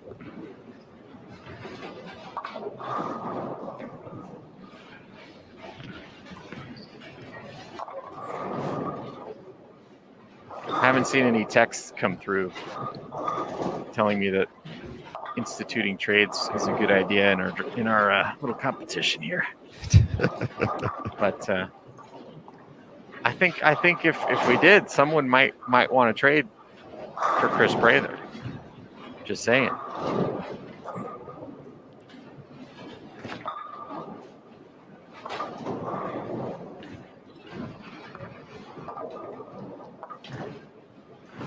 Brandon Novak spares the 3-pin,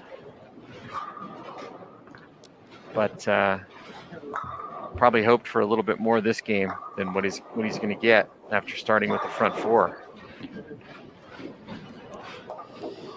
JT, we talked a lot about that 2016 show, and one of the guys who made that show, who I miss seeing out there, John Zerbinski. Yes. Always a big fan of John's game. Hope he's doing well. I'm not 100% sure how much bowling he's doing nowadays, but great guy, phenomenal bowler.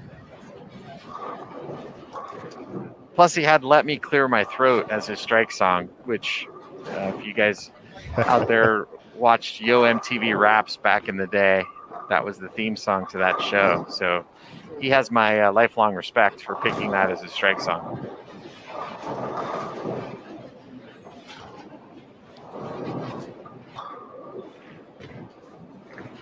I feel there's many good stories out there to the dichotomy of an excellent strike song choice. Oh, yeah. I mean, yeah, there should be a daily story written about why you picked X as your strike song. Dick Allen, we have some interesting strike song stories on him. First, his first strike song, I believe, was "Hangin' Tough" by New Kids on the Block, which is just fantastic. But probably the best was, he said, "I'm going to change my strike song, but I'm going to let you pick the strike song within a band that I give you. It could be any song by this band." And we're like, "Okay, what band is it?" And he said, "Two Live Crew." So we had to find a song that was clean enough to be able to use as a strike song. Kids, if you've never heard of Two Live Crew, don't Google them. We don't want to. This was an early '90s thing for the youngins out there. Yeah, it was really bad. Which by saying that, I've just made all of the kids in the audience that are watching go Google Two Live Crew. But yeah, and the best part of that story was Mike Devaney, who was on tour at the time. He made one of the shows at that particular venue, which was going to be taped later in the day. He walks into the venue as the strike song was playing, and he looks at me and says, "That has to be Dick Allen's strike song."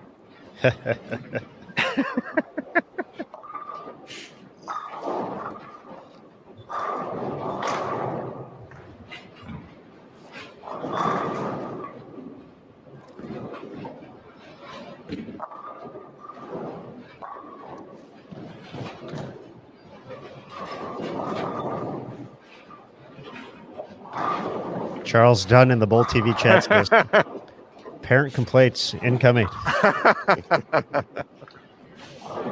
Charles knows what you're talking about there, JT. 210 for Nick Crummel. He's going to get to -7. Dick Allen's going to give a couple pins back. 180. He's going to be at +95.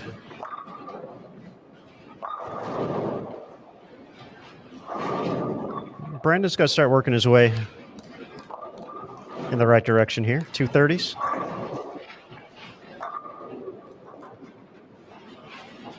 I still think the Led Zeppelin rule was my favorite. Yes, yeah.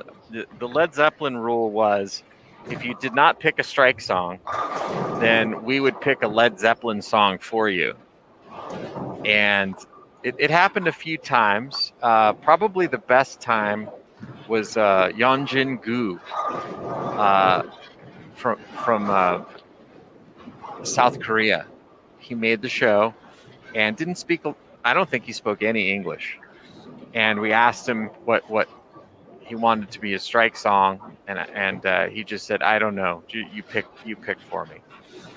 And so we picked Kashmir as his strike song. And I'll tell you what, that was one of my favorite all-time PBA shows. He went up the ladder. He threw a lot of strikes, so we were just playing Kashmir the whole time. He wore a pair of sunglasses on the show, and awesome. And Rob Stone nicknamed him Dr. Koo. It almost was like a James Bond movie villain. I mean, it was just like so awesome, and he won the title, and I mean, he's a legend in my mind. Excellent stuff. Taking a look at scores here. 213 for Solomon. He's at +140 right now. Big game here for Rhino Page. Chance to get into the 260s. Sean Maldonado did not strike in frame number 8, but went off the sheet. 279. He's now at +130. Toby Sambueno at +78. Kyle Troop, 174. He's -90. Wow. That's shocking. I mean, he's the best player in the world. Zach Weedman at +122. EJ Tackett at +99. Darren Tang +98. Brad Miller. Oh, where'd he go? He just moved on me. I saw him up there for a second. Plus 60. AJ Chapman plus 80. Benjamin Martinez can get to 120 over. Michael Martell is going to be 100 over and change.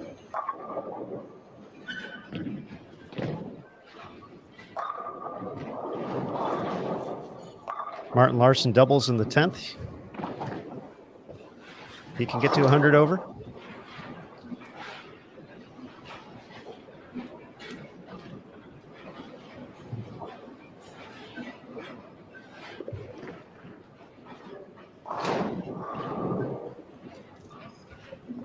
Jason Sterner still has 100 over after 5 out there.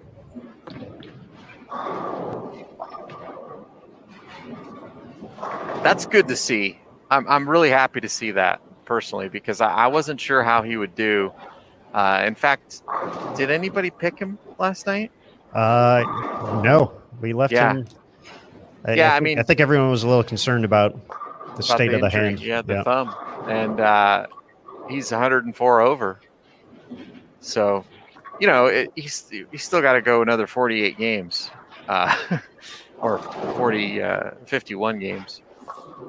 But that thumb did not look good on the Masters show, and for somebody who, is a great player and made the Masters show and bowled probably the best out of maybe only Thomas Larson bowled better than him all week. For us to not even pick him, it just showed you how bad that thumb looked.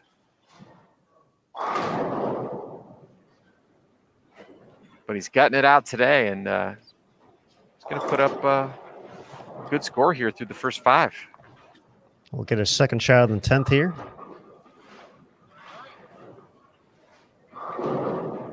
Going to connect for the double. Still has 202 out there.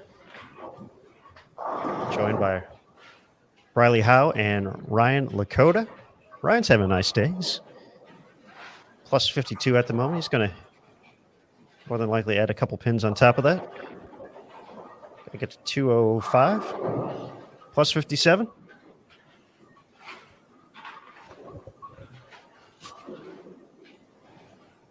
Dick Allen also had Michael Jackson's Bad as his strike song.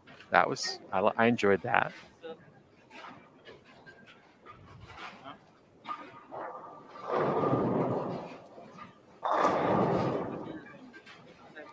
Although my favorite record album title of all time is Weird Al Yankovic's play on Bad, which was even worse. What a great album title.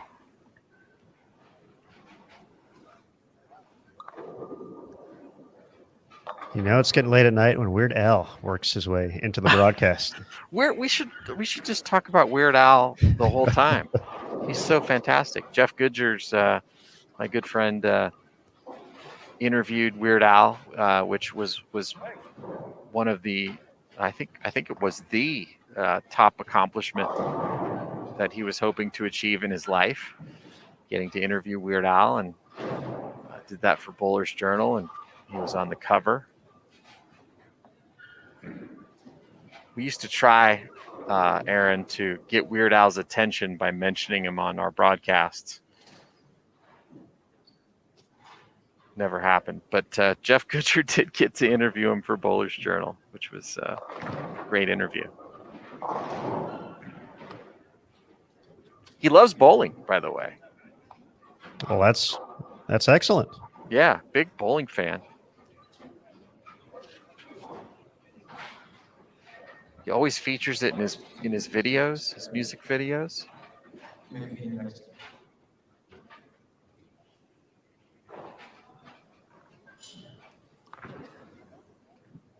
Jeff Phillips saying Weird Al is a national treasure, not unlike Richie Allen. Absolutely. I'll tell you, I shared with Dick Allen a story. I asked him during the break. He used to have 2 shirts when they first came out with the dye sublimated shirts. He got 2 shirts made, that he wore at the World Series of Bowling, and one was an all black shirt with a little white circle, right, just left of the stomach, and it was about the size of a bowling ball. And then he had a white shirt that had a black circle right in the same spot. And I asked him, well, what is that shirt design? What does that signify? And he said, well, you know how when you hold the ball before you throw it, and then your shirt gets all dirty right there? He said, the black shirt, the white circle, I'll just never wash the shirt and it'll fill up with black from the ball, making it dirty. And then the white shirt, I'll never have to wash it because, you know, it'll get dirty in the black area, so nobody will ever see it. So I just never have to wash these shirts. And I was like, that's genius. How awesome is that? And so I said, I always tell that story to people who don't know you, and to try to explain your personality. And they totally get it after I tell them that story.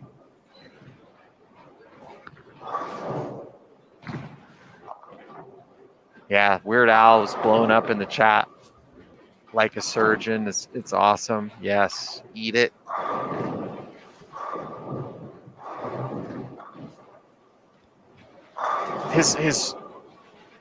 I think it's his most recent album, which is called Mandatory Fun. Has some really great songs on it. One of my favorite songs by Weird Al, it's actually an original song.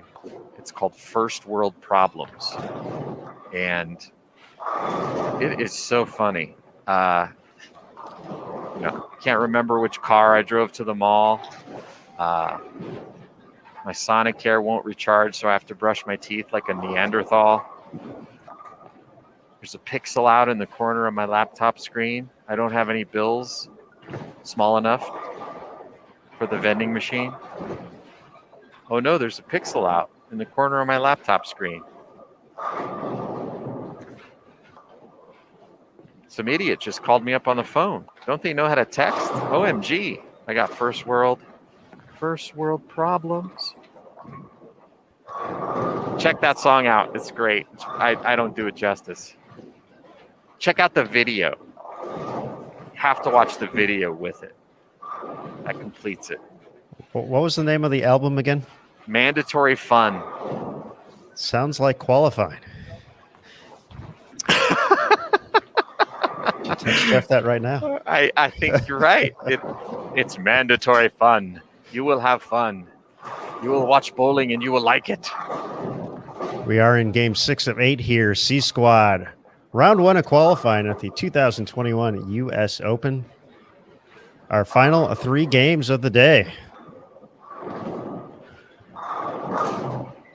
Darren Tang, EJ Teckett, JT Action Jackson.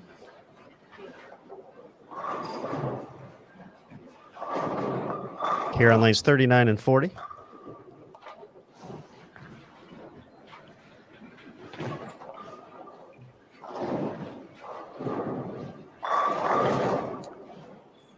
I predicted that Darren Tang would have a big day, and he's doing pretty well. Yeah, 98 over for 5. Just under 220. It's pretty good. He's so good at throwing urethane. He can manipulate it so many different ways. EJ has gotten extremely good at throwing urethane as well. That actually looked like a ball change there. He was not happy after that washout last frame and went to the gold ball. I thought that might have been the same ball he used when he made his run at in that final matchup in the Masters bracket when he should have shot 300 and had 2 ridiculous 10 pins on that 710 in there. Yeah, that was impressive. Those last 2 games with that ball. That ball, I believe, is a hybrid, right? It's half reactive, half urethane. It could be. I'm starting to see more and more of that one, but not as familiar. because he will throw pure urethane, but he always likes to go into this ball. And he was a guy who it took him a while to kind of warm up to urethane.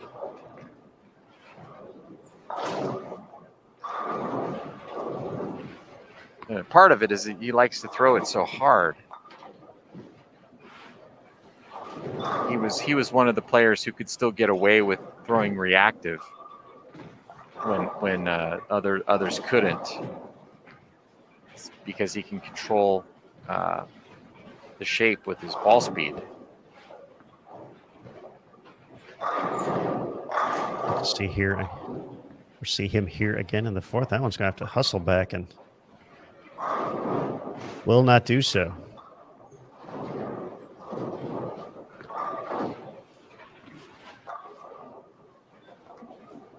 Excellent reply to the mandatory fun comment by just says Rep 2327. I'm just gonna call him Rep from now on. He's been hanging out a lot in the chat, but no mandatory fun when they're on the Masters pattern or tomorrow on the flat pattern, which is a fair statement. Agreed. Mandatory Agreed. punishment. I like it on the Masters pattern.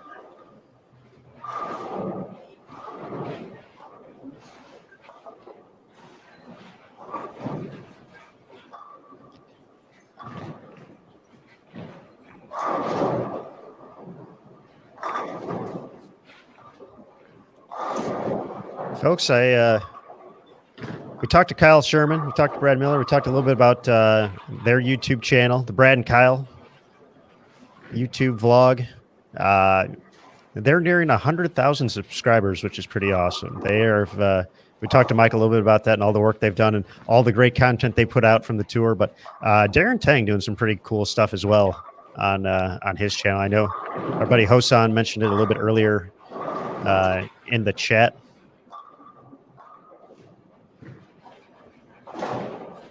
But Darren Tang doing cool things along the way as well.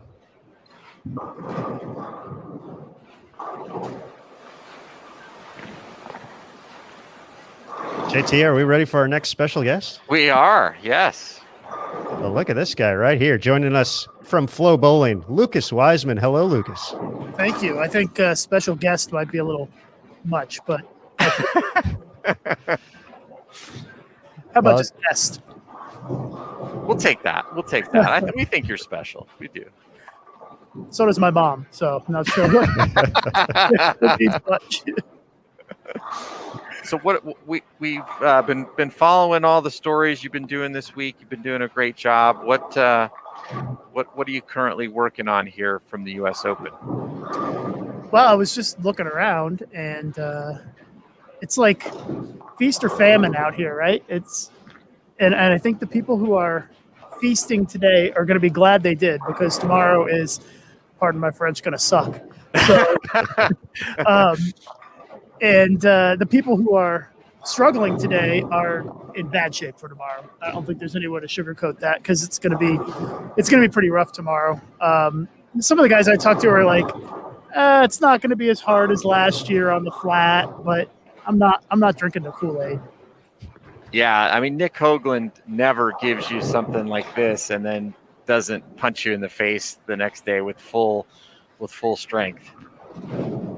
Yeah, I think it's actually a little kinder the way he did it this year, having it as the second pattern, because I think the third pattern is going to be pretty playable, and that way at least some of these players can go home feeling good about themselves instead of with their tails between their legs like last year. Yeah, I wonder if maybe that was done, who knows, but maybe because he knew how hard the Masters was going to be Yeah. and then said, hey, I don't think I could do this to him 2 years in a row with this tournament after, what I put out there for the Masters for them. Although he did say he wasn't expecting the Masters to be that low scoring. But I don't know. Is Nick getting soft in his older age? I don't know. I think if you ask that question tomorrow, you have a different answer than you would have guessed today. But I will say it is refreshing to see some tougher patterns. The two patterns on the tour this year have been a little bit on the softer side for some of the events, and so it's nice to see it mix up a little bit and have it be a little bit of a grind overall. So I like the change of pace, but I'm not bowling, so. Yeah, right. Yeah, exactly. I'm always happy not to be bowling U.S. Open. I bowled it once. That was enough for me. But I was fascinated by your coverage of Pete Weber and Walter Ray's retirement. What is your impression of not having them here this year? Do you find it a little strange not seeing Pete and Walter out there competing? Yeah, so it's strange. And I think we're all going to miss them, especially when the fans come back. That is who really is drawn to those guys for sure, especially Pete. From a competitive standpoint, they both sort of realized that they couldn't do it anymore. And I've been talking to Walter Ray for 15 years about this topic, and he always told me if I got to the point where I didn't feel competitive anymore, I was going to quit. And he finally reached sort of that breaking point. But it was pretty cool to be there on that final day when they both, made match play and had a chance. And it made for some great drama, which, we feed off of, obviously, as people who do stories. And it was interesting to see just the whole dynamic of Pete and Walter Ray, their last day, Tom Doherty playing the villain. Like, it all just sort of, you couldn't have written a better story. I really enjoyed, and it was just excellent work. As Pete was getting up for that 10th frame match already, in hand, Tom was going to win, and you guys got up close and personal, and you saw the emotions from Pete. I might not get it word for word correct, but I mean, the most quintessential Pete Weber saying of all time. Yeah, I think even more than "Who do you think you are? I am." He says, "Love me or hate me, you watched." Yep. And it was 100% true. And I mean, just such a polarizing figure in the sport, but meant so much to it in the same way. And it was just such a moment that was just so Pete in all the right ways. Yeah, it always brings me back, and it's the same thing with Jason Belmonte, because a lot of people either love him or hate him. But and I think I told JT this the other day. It brings me back to the movie Private Parts, the Howard Stern movie, where they're talking about how the listeners, the ones who hate Howard Stern, listen longer than the ones who like him because they want to see what they'll do next. And Pete was kind of the same thing, and so is Jason Belmonte as well. So, but yeah, Pete's exactly right. People watched. He was an entertainer, and we need more of those in the sport. Yeah, Pete Weber was my idol growing up, and it was absolutely amazing to get to meet him and become friends with him over the years. But those people that don't like Pete, they don't like him because of the shenanigans and the incidents on television and some of the bad behavior. But talk a little bit about how Pete is behind the scenes when he's not out there yelling at photographers and doing stuff like that on television, because he's really actually the sweetest guy once you get to know him and get to talk to him. Yeah, he is pretty sweet, unless you get up behind him and he's got the front eight and you're videoing him and he sees you, and then he's done this to me before. A packed house at the Tournament of Champions. So he'll start yelling expletives at me. Get that bleeping camera out of my face. That's your fault. I'm like, I didn't throw the ball. Yelling at me for it. But the way that Pete went out, dropping the F-bomb on FS1 was just the most classic Pete thing he could ever do. I mean, and I was sitting on set when that happened, and everybody's neck almost snapped because they turned so fast to look at him to see if that really happened. It was very interesting dynamic, and he knew up until the last minute of his PBA Tour career how to create a story. Yeah, no, I agree. I mean, I personally wouldn't have done that, but that's me. But you have to admire the fact that he went out. He never changed his whole career. He was unapologetic. He made mistakes. He did some things that I'm sure he regrets, but he is who he is, and he owns it. And in a way, you gotta respect that.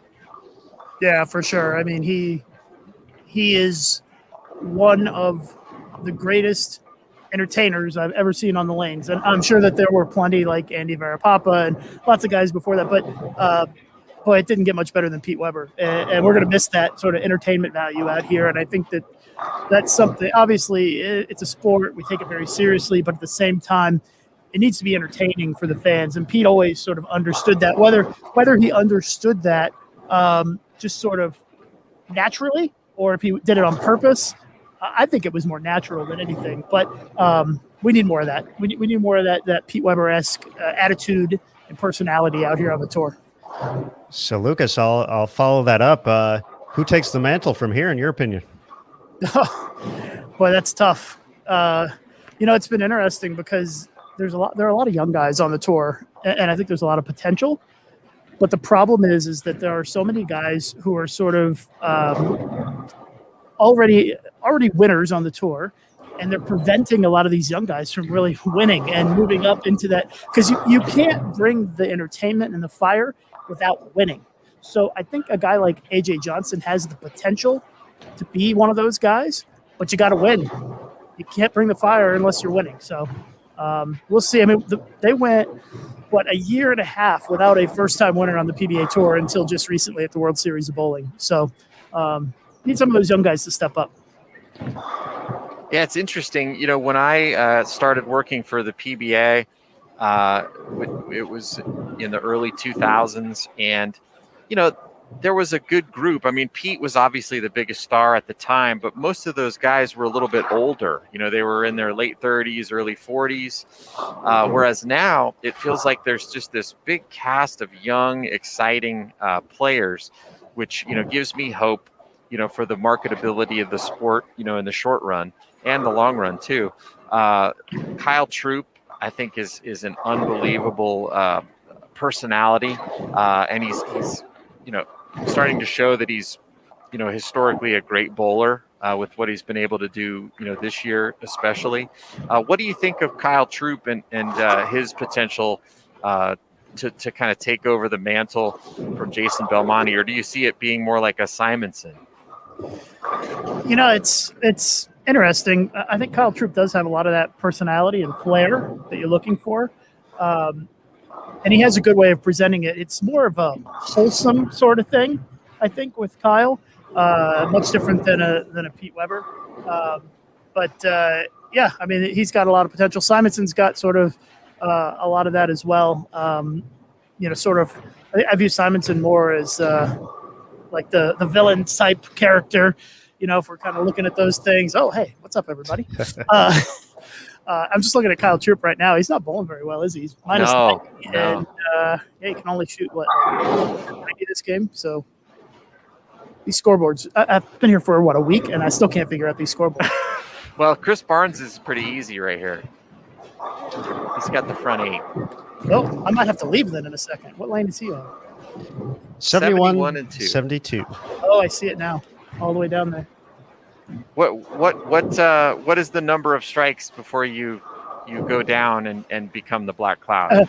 Here it's like 7 because it takes forever to get to the other end of the bowling stadium. But usually it's like 9. I won't until they get 9. That's a thing, because if you go down too early, you could mess up their game before they have a chance to even shoot in the 280s, right? So exactly. All right, he got the front 9. So all right, well, it's been fun having you. Okay. Oh wait, he hasn't bowled yet. Sorry, I forgot this one. Okay, let's see if he gets the front 9. Oh yes, shot. He did it. See you guys later. See you, Lucas. Thanks for having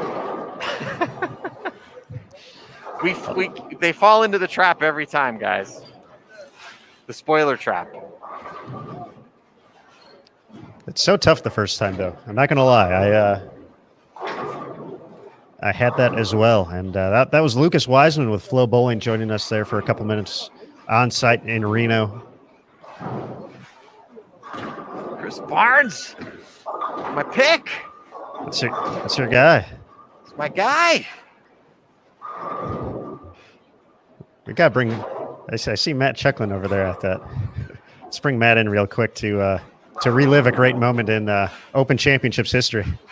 I remember that video. That might be the highlight of our acting careers. The Chris Barnes bobblehead making an appearance in the squadron video that nobody watched or could understand because of the acoustics, and such a wasted opportunity because that was a fantastic video. Trying to steal your Chris Barnes bobblehead. No, it's my guy. The 2017 Open Championships squadron video. Good times. Our first time at South Point. We'll have to pull that up as a throwback here soon. Get us in the right frame of mind for heading back to the OC in a couple of weeks. I would be for that. I would enjoy watching that, especially if Barnes shoots 300 here. You still have that in the office, right? It's just hanging out. It should be on Facebook. Didn't you put it on the OC Facebook page? But the actual bobblehead is it's in my office. Heck yeah. Forever collection. Yeah. Of course. Well, here we go. It's on a predominant shelf in my office. Chris Barnes with a front 9.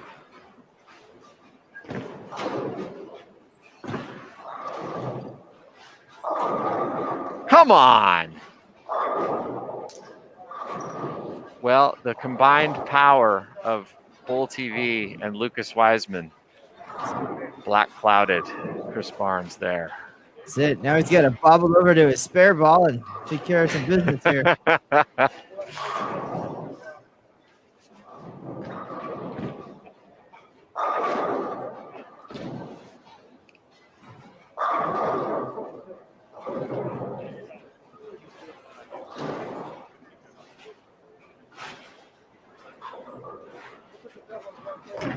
So this game will help out the cause here for Mr. Barnes. He was at plus 14. So this should get him close to 100. Over for the block.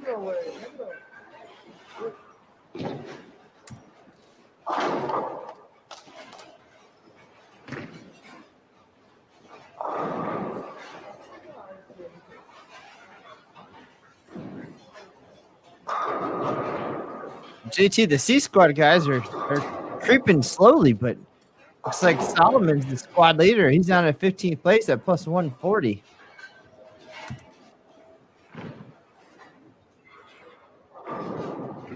They got some work to do with just a couple games left. Uh-oh. I think we might have a guest on the show. Aaron Smith's got a big smile on his face. Well, at the conclusion of this game, we'll bring the special guest in. But the opportunities were endless to make this happen. 279 for Chris Barnes. That puts him at plus 93. So a nice little turnaround, bounce back game for Chris here in game number 6. We did roll some scores out across the screen here on Bull TV. Solomon continuing to lead for C Squad, plus 140. Sean Maldonado with that 279 jumped to plus 130. Zach Weidman plus 121. Benji Martinez plus 120. Michael Martell and Martin Larson plus 105. Jason Sterner plus 104. EJ Tack at plus 99. Darren Tang plus 98. Dick Allen plus 95. Matthew Sanders plus 90. Some of the big scores from C Squad.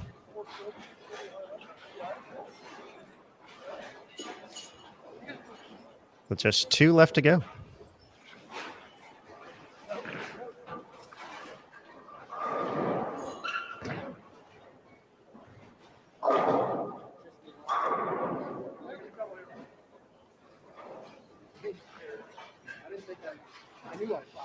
Taking a look at live scoring here for game number 6. 225 from Michael Martell. He's at plus 130.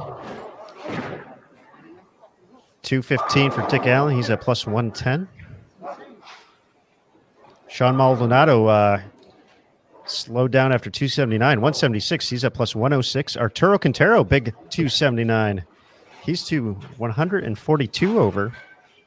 Actually, that whole pair on 41 and 42. 100 plus or better. Toby Sambueno as well. Solomon, 234. He's at 174 over, cruising. Jason Sterner, plus 113. Matthew Sanders having himself a nice day. Plus 127. Zach Weedman, plus 158. EJ, last four to get to 203. He's plus 102. Darren Tang, 226 to get to plus 124. We mentioned Barnes. He's at plus 93 now. Martin Larson drops a few pins. He's at plus 99. Brad Miller, plus 69. AJ Chapman, plus 90. Kyle Troop, minus 92. If I'm reading this correctly,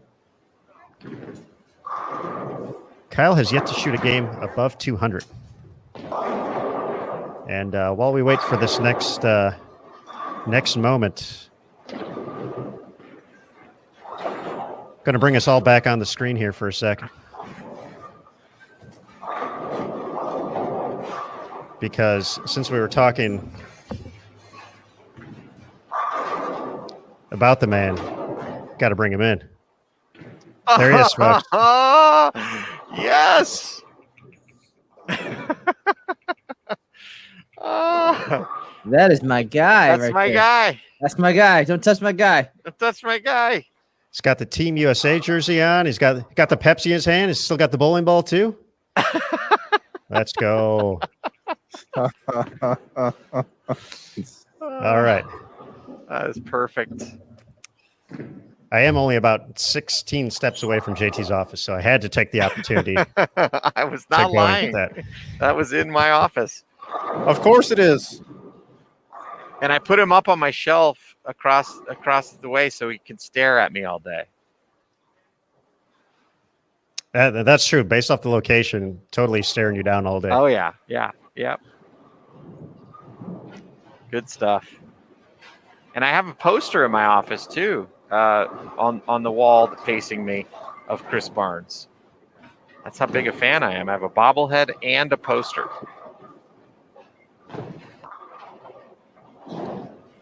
So, Mike, what would be the update, good sir? It's great to see you. Yeah, it's good to see you guys too. Thanks for taking me off the screen.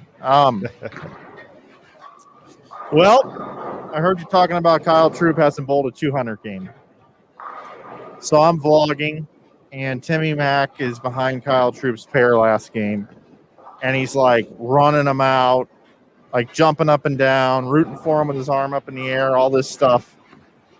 And I go down there, I go, what's this all about? And then Kyle runs over. Now, granted, this man is negative and hasn't bowled 200, and he's got a big smile on his face and goes, Mike, I haven't bowled 200 yet. And he's laughing about it, which I thought was a really nice change, because typically when top players aren't bowling well, it's Mike, get away from me. And in this particular case, they've kind of gone past that. They've gone, past that line. So now Kyle's trying to just be himself and enjoy things, and he got a double, and yeah, he has not bowled 200 yet. So Timmy, at this point of the night, I don't know if he's slap happy or what, more so than he's ever been with charisma. But man, he's running around and just cheering his guys on like crazy, all of them. Martin Larson, I got one for you. Martin Larson, 67 clean frames to start the block. Wow.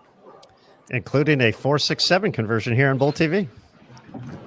Yeah, he 210'd and didn't make it. I just watched him pick the 3, 4, 6, 7, 10 on 45 right now. I also saw him on Bull TV pick the PBA washout perfectly, hitting the right side of the head pin into the 6 pin and not taking all 5 pins down. So I mean, this guy is grinding. I mean, for being 99 over right now, he's got 1 open. And if you bowl the Open Championships, and I think somebody on this broadcast knows a lot about the Open Championships, I heard, but I don't know that for sure. But if you bowl the Open Championships, you get in the 30 clean, right? 30 clean is what that jackpot is, I believe it is. How about You're 67? correct. How about 67? What do you get for that? 230 cleans. If Potentially. I'll take it. Happy to have 3 clean. Hey, is Arturo Quintero leading the tournament still? That's last time I was in here. He was leading the tournament. He's not too far off. Plus 142. Had 279 last game. So he's had 2 really big games to kind of get most of his plus. But He's got the first 3 this game, boys. He's gonna win. Michael. Arturo Quintero is going to win this thing, and we're going to clip off the end of the PTQ where Jason Thomas says what he says. I'm starting to believe, because Arturo Quintero is so good at bowling, that we shouldn't have done the fantasy draft at all, and we should have literally just sat there and watched the man play the lanes for an hour and a half. We almost did. If you hadn't come up with the idea to do the draft show, that's what we would have been watching. I cannot wait to tabulate these scores tonight. Oh, I can't wait. Oh, I can't wait. And I hope Mr. Murphy, being in the Central Time Zone, when I send that text out tonight, I hope it wakes him up on his nightstand. Hope it wakes him up about 11:30 at night. It's an interesting round for the fantasy teams. Stu, no one on C Squad. So his team is completely in the books already. On the opposite side of the spectrum, Matt has 4 guys on C Squad. I have 3. JT with 2. Mike, you have 2. And then Chad has 1. But Chad has Kyle Troop right now. So that is... Oh, wow. So... Hey, real quick, if you don't mind, could you run down Stu's team for me really quick and tell me what positions they're in as of right now? As of right now, through scores through game 5? Yeah, just where would he be at right now? What places are these people in? All right, his top competitor right now is Jesper Svensson at plus 135, which is 16th place. Okay, all right. Let's see. Second is plus 74, Spencer. And that's tied for 38th. How do the ties work? You get the number. You get the top number or the low number. So you get 38. He's got a lot of guys in the same area. Nathan Bohr at plus 63 is 42nd. We got Tommy Jones at plus 55, who's 49th. We got Packy plus 27, who's 56. And then one of the surprises for the day, Andrew Anderson at minus 57 is in 86th place. Oof. Okay. And then the other team I'm really interested to know is Matty C right now. And I know he's got a lot of guys on this squad, but if you could take me through the finished players first. Well, he's just got the 2 so far. So kind of opposite ends of the spectrum. AJ Johnson had a rough day, minus 17 in 72nd. Matt Russo, 158. Good day, 13th. Okay. And then he's got Solomon, right? How's he doing? Solomon's been leading the squad for most of the day. Oh, okay. Next. Let's see. We got AJ Chapman. Yeah, how's he looking? He was right around plus 100. Oh, look at this guy. All right, who else? Darren Tang, who just moved up to plus 120 and change. Oh, all right. Who else we got? And Wesley Lowe. What's he doing? He was plus 8 heading into game 6.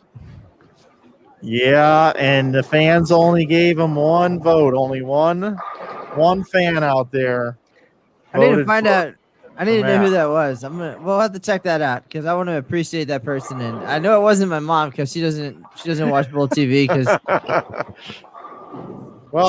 she can't stand hearing me talk either. I think we should, whoever it is, we need to bring them on the air. See if they've got a computer, and we'll give them a StreamYard link, and let's get them on the air. If you lead today, we're bringing that person on the air tomorrow. That's how you really build a community, you guys. I'm for it. Now, it's impossible for myself and JT and Aaron Smith to potentially bring our fans on because there are just too many. And we don't want to make anybody upset. But since Matt has 1, we will make that work perfectly. Mike, I know we're not going to do this unless Chad texts us and says we are, but would you ever consider instituting trades in this competition? And if you did, would you trade for Chris Prather? Yeah, I'd trade for Chris Prather. Chris Prather is plus 10 for today. Yes. That's why JT's potentially throwing this out there. See, I think Chris Prather would be absolutely perfect trade bait. Like, I think a lot of people would still want Chris Prather, even though he was plus 10 today, because Chris Prather could shoot 300 over tomorrow, when everybody else is going to shoot 100 under. JT, I'm going to make a prediction right now. Nobody goes 300 over tomorrow.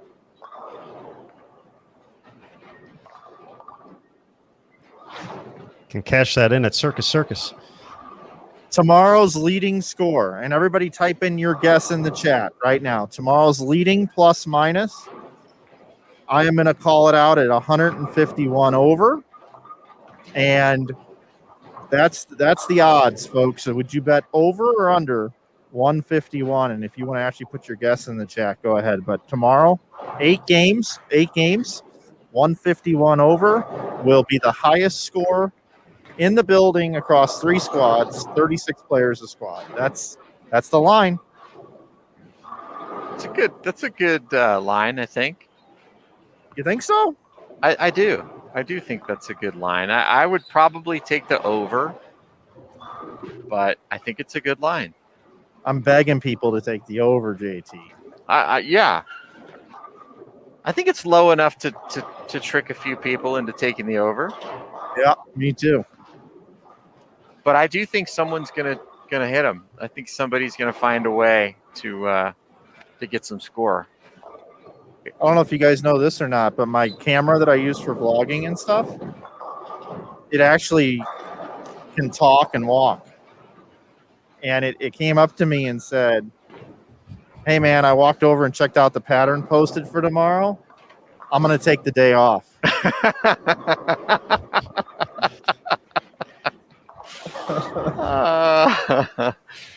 That's fine. It's gonna take the day off from shooting 300 game videos. It seems like it's taking the day off today. Even though the scores have been pretty good.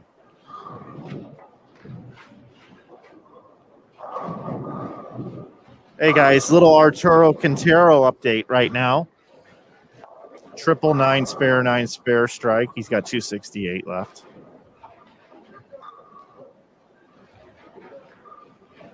I like it when hard work pays off.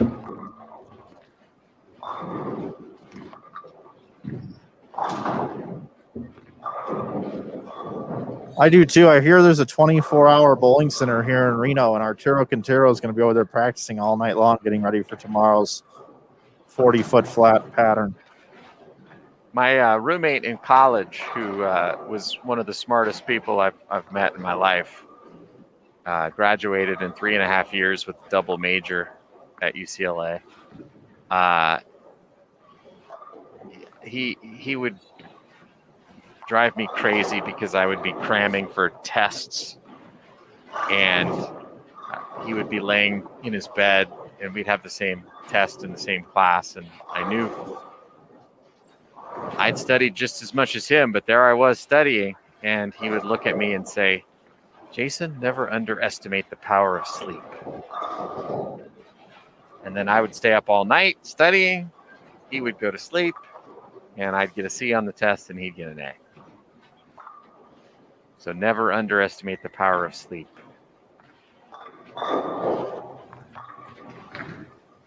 Is that subtle advice for us, or should we just go to sleep? Will my story be better if I go to sleep instead of staying up all night? We're beyond help when it comes to that. So we'll get sleep when this event is over.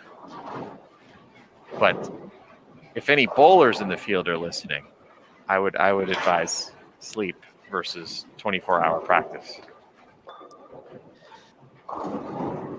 I have a fun Arturo Quintero story from the U.S. Open. JT, see if you remember this one. We were working the 2016 event at the South Point Bowling Plaza, and that's when the format was a little different, where they would run the pattern just once to start the day. And then we would have the burn and then the double burn. And somehow on the double burn, Arturo was tossing strikes left and right. He could not be stopped. All of a sudden, he's got the front nine. JT heads over there. I head over there. Gets the first one in the 10th. And the second one, he leaks just a little bit right. This was the last game, so these pairs had been absolutely scorched. And somehow he found a way to get the front 10. He goes up for the 1 in the 11th. And 8/10s. But still the fact that he could put that game together just on that absolute dirt after so many games. Well, he did better than me. He got the 5 out. He did get the 5 out. But an incredible run on that.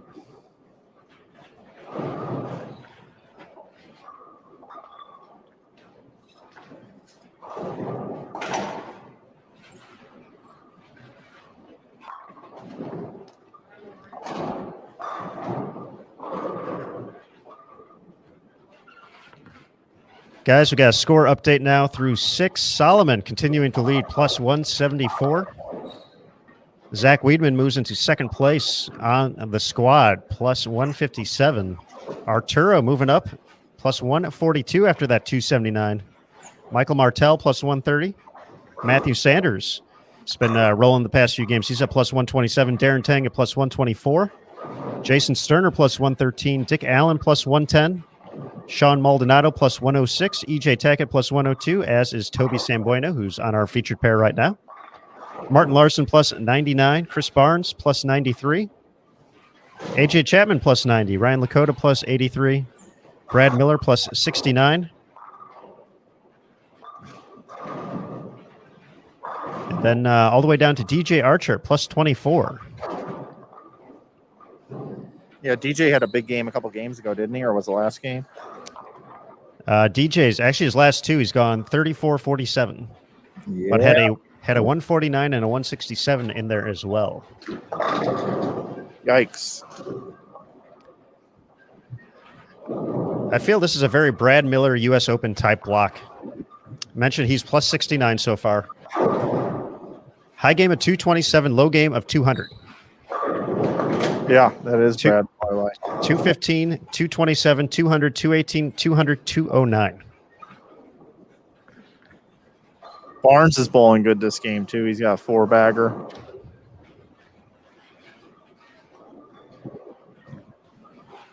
Aaron, are you looking at live scoring right now? Because I'm not at the best machine set up. There's no 300s or anything, is there?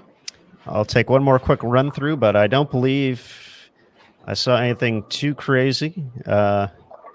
Still some big numbers out there. Brad's going to shoot 2-0 again, by the way. Probably getting a little bit frustrating now, but no runs at 300 here. Big game. Looks like it's coming from Michael Martell. He's already in the 240s, can still get you 257. So he's having himself a nice day. He started with a string of strikes, I believe, this game. He had the front 4. Yep. Nick Krummel getting something going here, 252. So now he's at plus 50.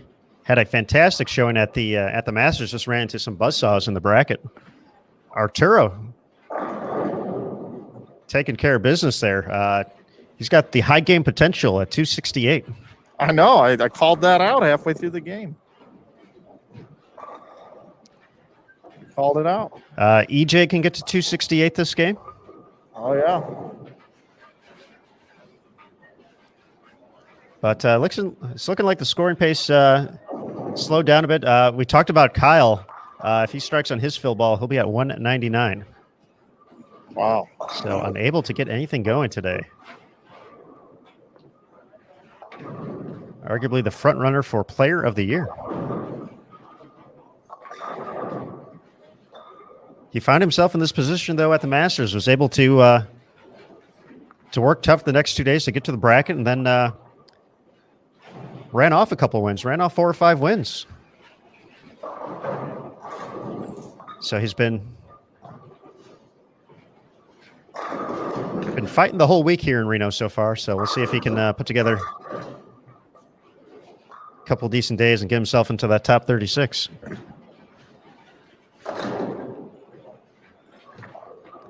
Sean Maldonado can bowl 211. I'll tell you, I'm impressed with Toby Sambueno also. He had a nice run at the Masters, and he's bowling good today. I believe he started off by defeating Wes Smollett and EJ Tackett. Collect a couple wins in the winners bracket.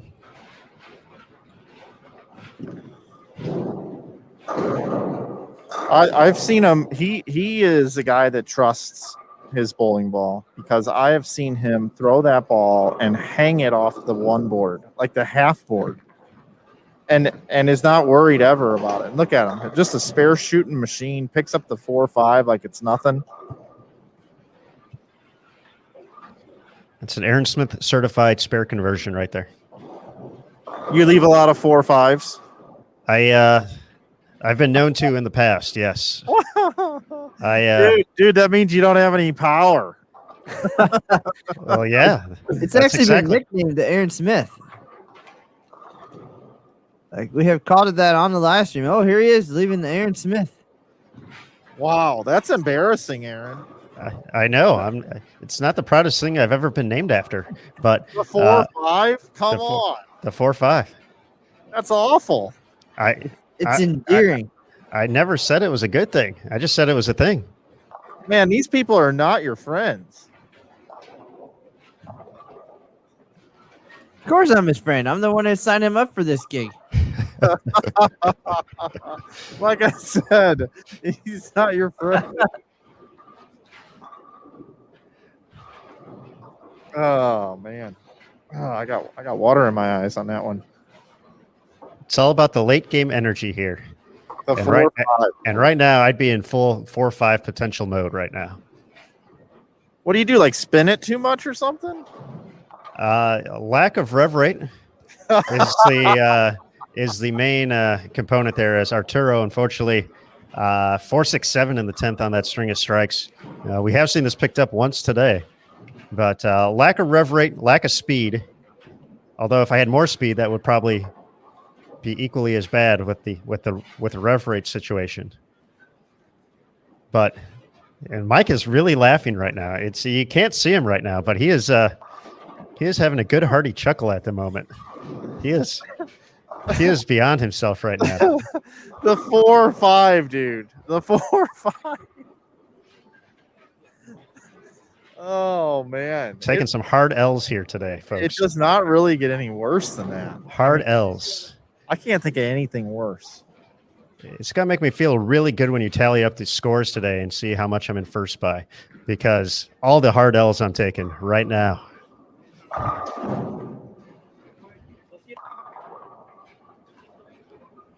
Oh.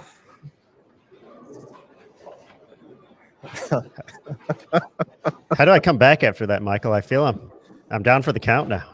I don't know. I really don't. But I'm just going to tell you right now, I've watched like junior bowlers throwing like an 8-pound ball in the bantam division, if that still exists. And, they leave 4-5s, dude. You're a grown man. You have no business working in this industry and leaving 4-5s and then being named after it. With all the coaching at your disposal, you got a training and research center right there where you work. I'm going to be texting. I'm texting Chad Murphy right now. I got to tell him that part of your job for the rest of the year is 6 hours a week in the training facility bowling. Well, Mike, with all the coverage we have on Bowl TV, I don't know if that's possible. Which is a great segue to remind folks that we have a fantastic super promo VIP special offer. See how I changed the conversation right there. $49.95, folks. Pick up a year of Bowl TV for all this great insight and more. I'm going to suggest we do a better offer next time, and it's going to be $45.45, the Aaron Smith special.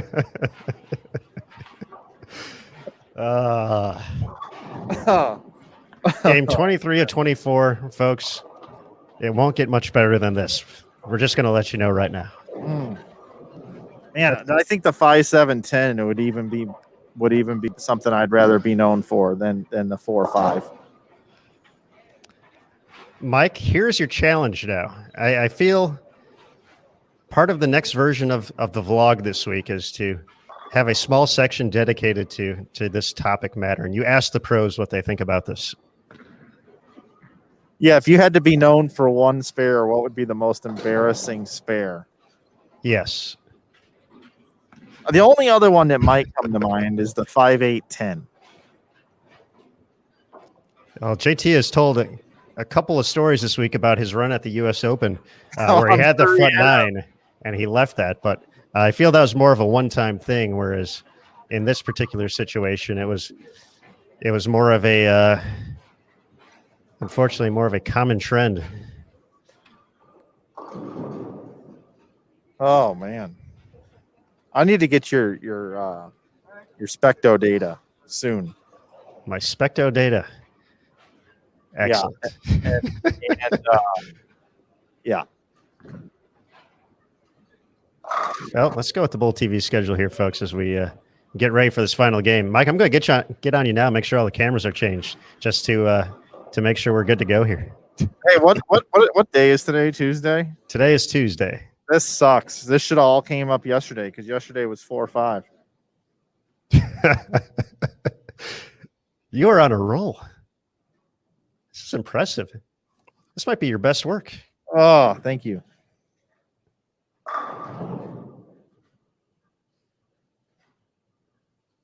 Well, what lanes we want to head out to? Oh, how about 45 and 46? I made a particular point not to pick that pair. I think I'm the only one that finds this funny. I'm enjoying it because it's factual, but at the same time, so we'll take a look at Solomon one more game. I got a thing. It's not a good thing, but it is a thing, Michael.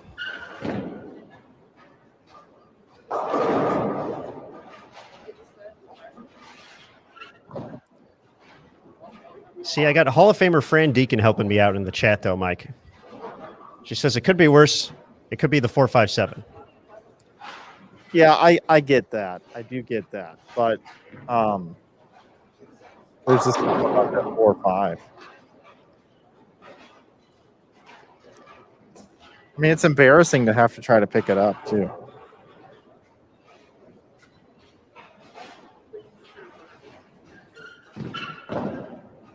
What's your percentage on picking that thing up, you think, since you leave it all the time?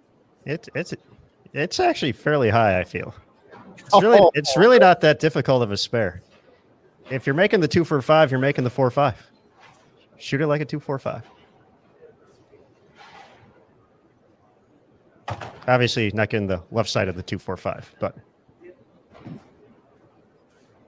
All right. Well, I gotta finish up the vlog here and watch this last game. So. All right. Do you have some water there? I think you need some water just to make sure everything's going down smoothly. Yeah, I think so too. I'm gonna go take care of that. Hey, thanks everybody for watching. You're the best. And I don't know if I'll be back tonight at all anymore, but I'll for sure be back tomorrow. All right, Mike. Okay. Thank you for that. You're welcome.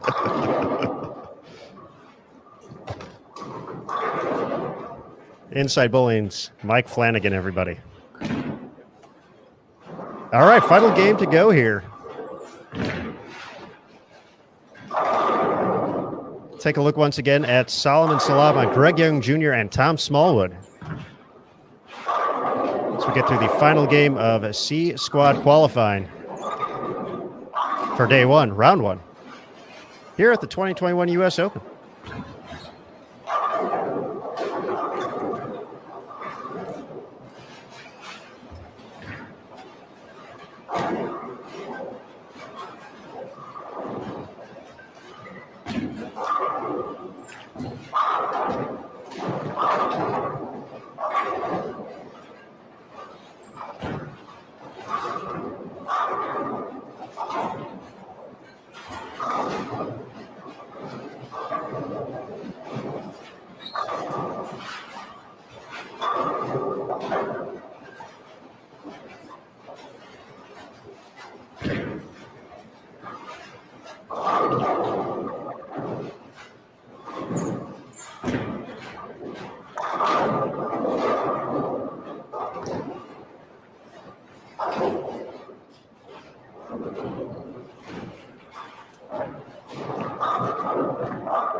Folks, we are in the final game here of day number 1 of qualifying at the 2021 U.S. Open.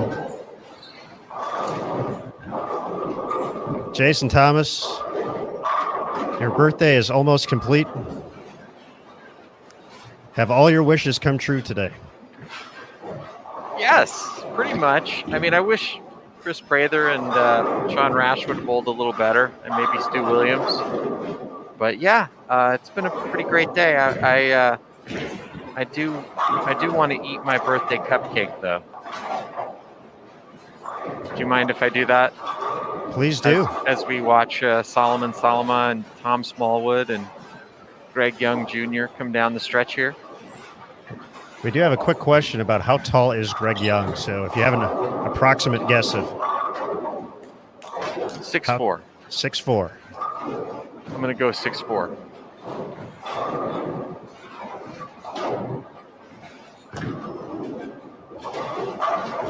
Here we go. I'm gonna take a bite. Enjoy, JT.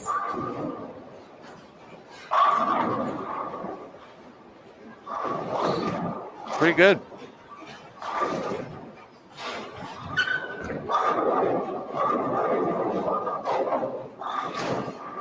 Hope Valerie Bercier's not watching.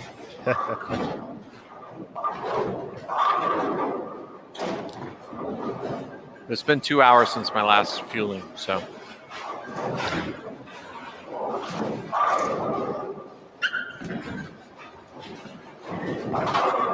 Taking a look around live scoring this last game, Rhino Page looking to find some late momentum. He was a plus 18 to start this game. Currently with the front 5 on lanes 55 and 56.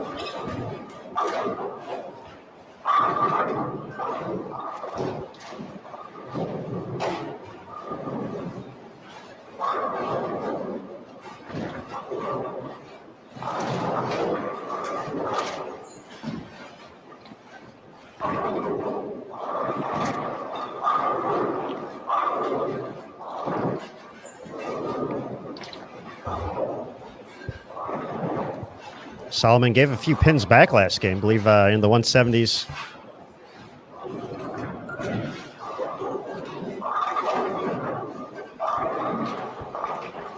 But with that strike there in frame number 8, still getting to the 270s. 279, the max score for Solomon, but it looks like nobody is going to be able to approach Jacob Buttriff's score from earlier today, plus 314. Looks like it's going to hold on to the top spot. As Matt celebrates in the background, knowing he doesn't have to completely rewrite his story. Another fun, interesting dynamic of event coverage. Well, I mean, there's always the superstition, right? Once you start writing it, somebody comes out and shoots 270, 300 to finish, and all of a sudden it's start from scratch at midnight. Well, yeah. If you don't write it, if you don't touch it until the very end, then nobody comes within 75 pins of the leader from the first spot. Is that what you did? You didn't touch it at all? I've been dabbling. I talked to Jacob earlier because I knew that he'd probably want to go get some rest, perhaps, and it's always good to have the info and everything. And but I don't just give the basics and call it a night. It's not in my DNA. I can't do it. It would be like Arturo Quintero not practicing, right? Not giving it his all, even through the 4 practice sessions. I'm 100% all the way, and I give you all of the information that you probably never wanted. Almost as if I got paid by the word, but definitely not the case. Well, Solomon with the blower 710 there in the ninth. He was hoping to finish the night off with 270, but terrible break there in the ninth.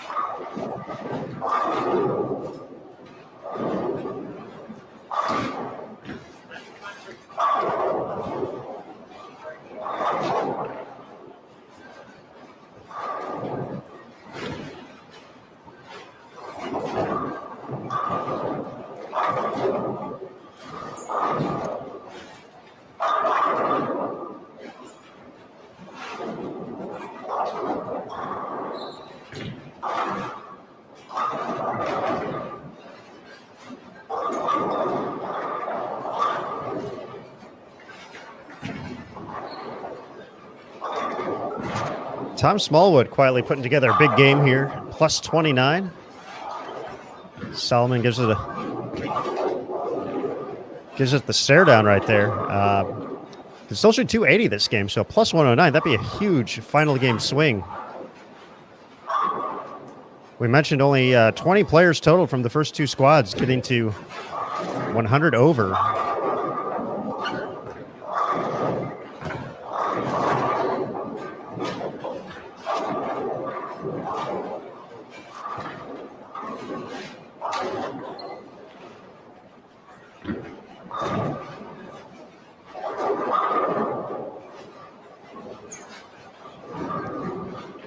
Spellman's going to have himself a nice day, get to plus 190 and change.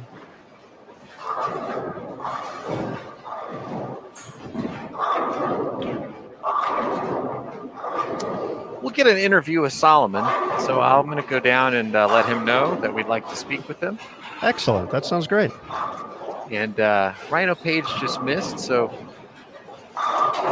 he's still shooting 279, so maybe bounce over to him after this this pair concludes, maybe. We have the skills. We have technology.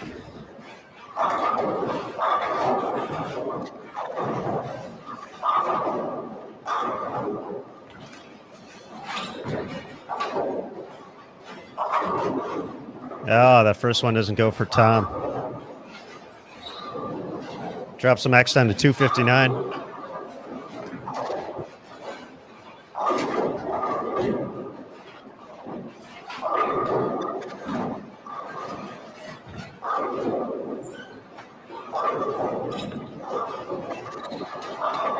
Still a nice move in the final game here for Tom Smallwood.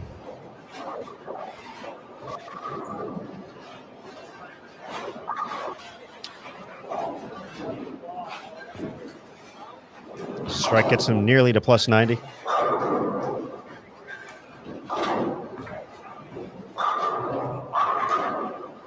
.240 the final tally for Solomon. He'll be at plus 191.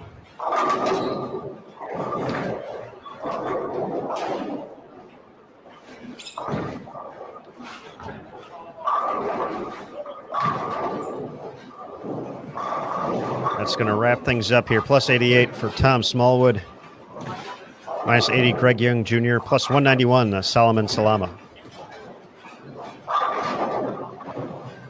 So, folks, we'll toss up the event schedule here as we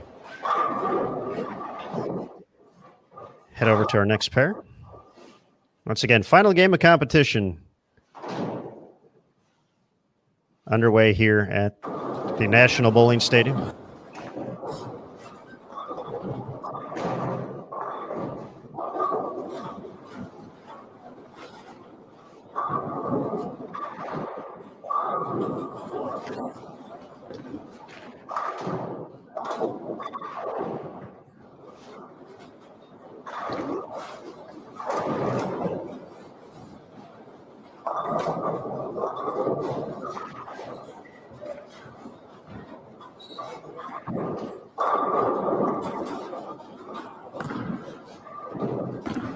Scores are updated and online after Game 7 now, and Michael Martell jumped into the top spot with 256 last game. It's at plus 186. Arturo Quintero with that 233 plus 175. EJ Tack at plus 159. Matt Sanders plus 153. Solomon was at plus 151 entering this game, as we mentioned, 240. So he finished at plus 191. Jason Sterner plus 139. Zach Weedman plus 124. Benji Martinez plus 123. Dick Allen plus 119. Sean Maldonado plus 113. Toby Sambueno and Darren Tang at plus 106. Martin Larson at plus 102. Chris Barnes plus 94. AJ Chapman plus 92. Ryan Lakota plus 78. Brad Miller plus 72. Nick Crummell plus 50. So some of the top scores.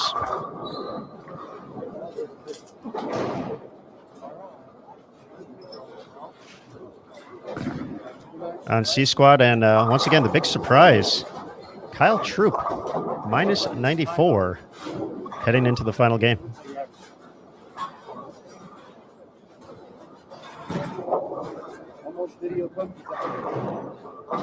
Taking a quick look around, looks like AJ Chapman finishes at plus 105, plus 144 for Darren Tang, plus 142 for EJ Tackett.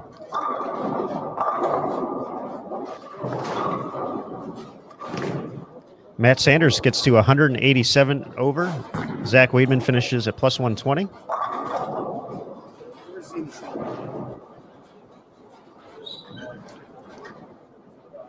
Tough final game for Dick Allen. He drops to plus 89. Sean Maldonado is going to be more than 100 over. Arturo Quintero can get to 200 over if he's able to strike out in the 10th. Nice day for Arturo. Martell is going to approach the plus 200 mark as well. 2 more strikes in the 10th. He can get there.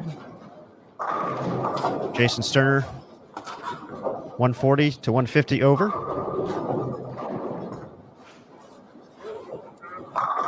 Benjamin Martinez with plus 100 in sights. And in the books, Kyle Troop, 165 that last game. He finished at minus 129.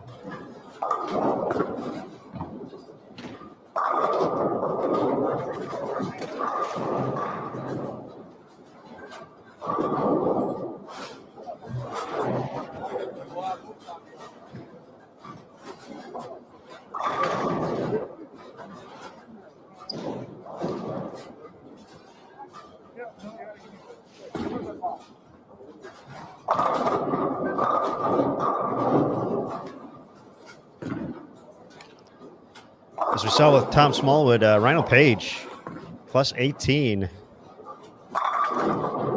Could get to plus 97 just like that with 3 strikes in the 10th frame. 279 still out there.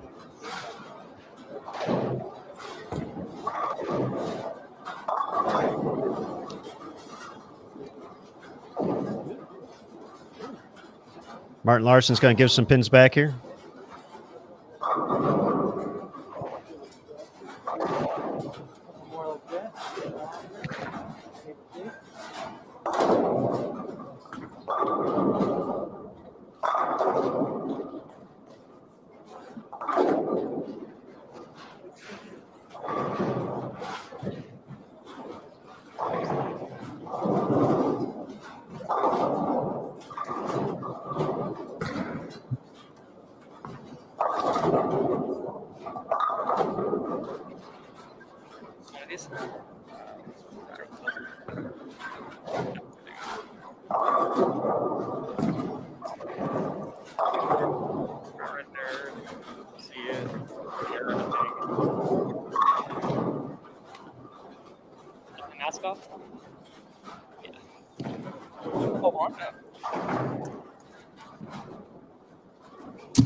All right, as JT promised, he's able to track down Solomon after a strong day. So let's welcome Solomon to the Bull TV booth. Hello, sir. It's good to see you again. Nice day of bowling out there. Thank you. It's good to see you, Jason. We got Aaron Smith and Matt Cannizzaro here joining you, and it's been a while since we've seen you at the Masters. You ended up leading qualifying there, and it's been fun to follow you continue to grow in the sport. What have you kind of been up to these past couple of months since we've last seen you? Yeah, I mean, bowling's been basically non-existent up until about 6 weeks ago. I've been bowling off and on. In California, there's no bowling really, so you got to bowl. But yeah, I mean, before that, I mean, it was just basically going to school. I registered for the Open, and I was bowling 2 days a week for about 6 weeks, about 3 hours a session. So not a lot of time for improvement.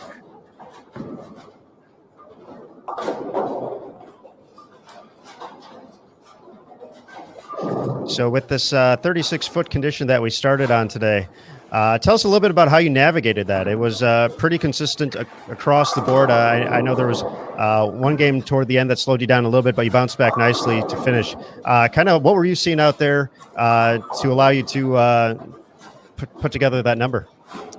Yeah, I mean, this is pretty classic Oakland. You know, there's a speed bump. It's 36 feet. It's pretty flat. On the fresh, they fly off the back end, so you really have to keep your hands off, keep close to the gutter.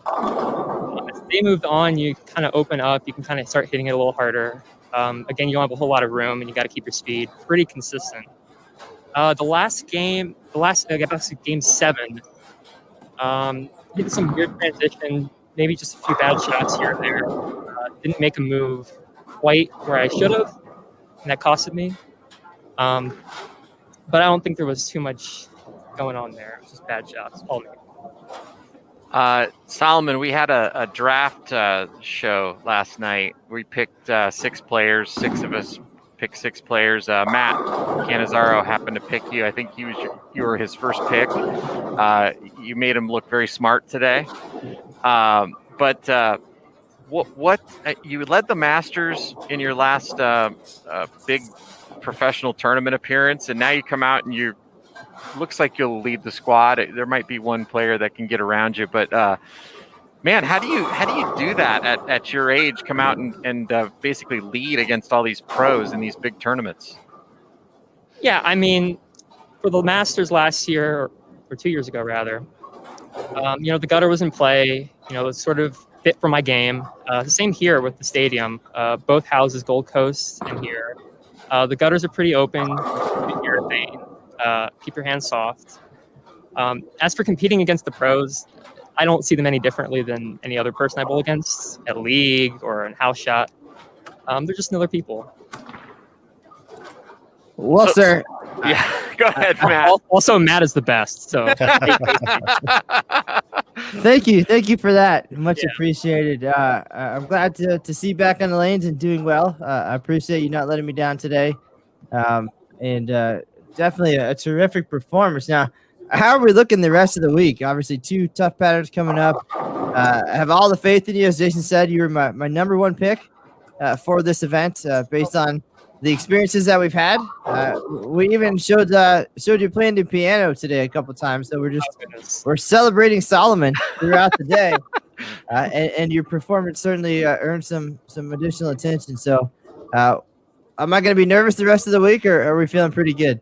I'm feeling pretty good. You know, tomorrow's obviously a grind. It's just about making shots and shooting spares. As for day 3, it's just really about how I can keep my surface of the ball correct throughout the week. I have a good amount of options for day 3. Day 2 is, again, just grinding. So I'm feeling pretty good. Solomon, I could probably talk to you all night about a bunch of different topics, but I don't want to keep you too long. But we had talked a little while back about, you know, your college aspirations, and you said you may not go to a college that even has a bowling team.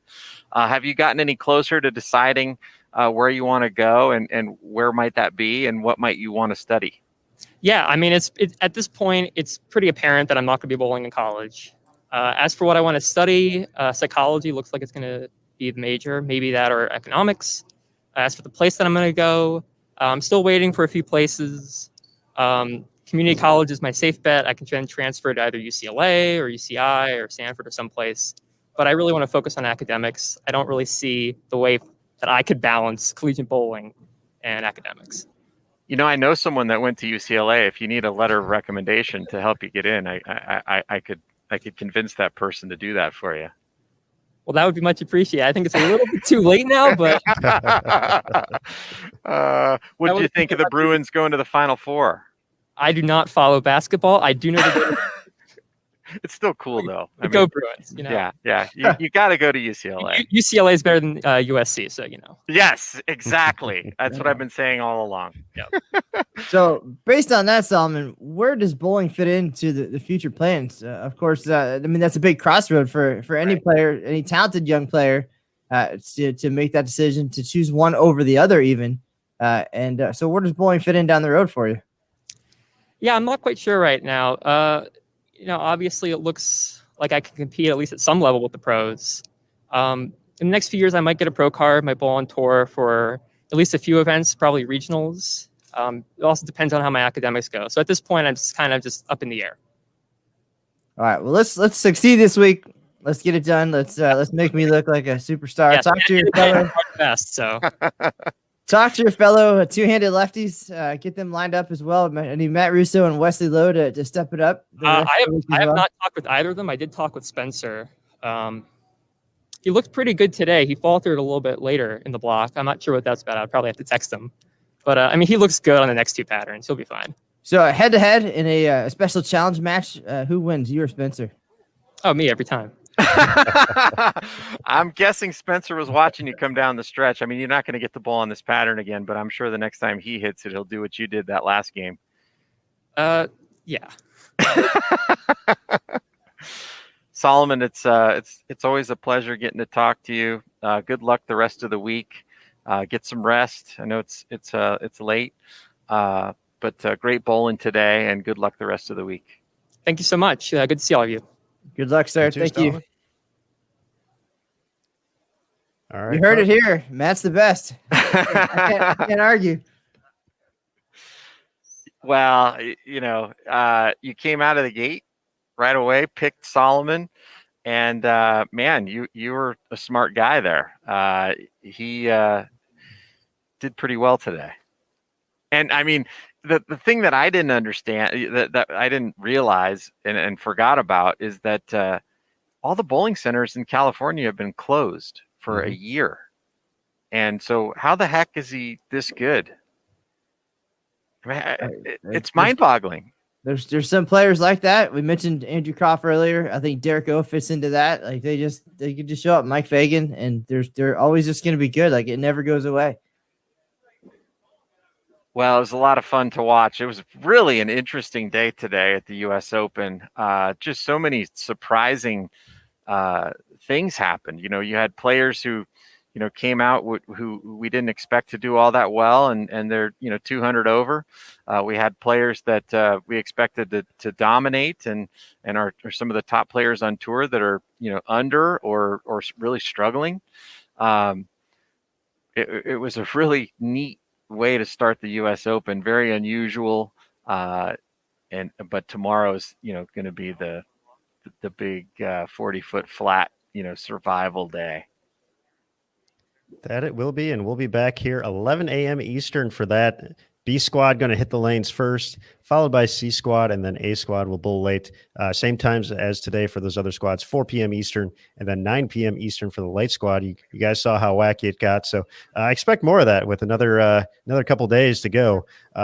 With everything we've been doing, we're having a good old time over here, aren't we, guys? But it's been a pleasure to bring this broadcast to you from the U.S. Open. As mentioned, we'll be back tomorrow and throughout the week. Remember, we have a super promo going on, $49.95 VIP limited time offer for a year of bowltv.com. Sign up for that. Expires Saturday. So that'll be the last opportunity to pick that up at that price. Usually costs $79.95. So one heck of a deal right there. But yeah, let's wrap it up. It's late. Let's go home. Good work out there today, guys. Yeah, I'm going to go home. That's true. But I am going to go to my hotel room. And as we wrap up, big thanks to Mike Flanagan, even though he made fun of me so relentlessly for leaving 4.5s all the time, but I'm going to get him back. Don't you worry. Matt Canzaro, the birthday boy, Jason Thomas. I'm Aaron Smith. Thanks again, everyone, for watching Bowl TV for the U.S. Open. And remember, folks, on Bowl TV, bowling lives here. We will see you tomorrow.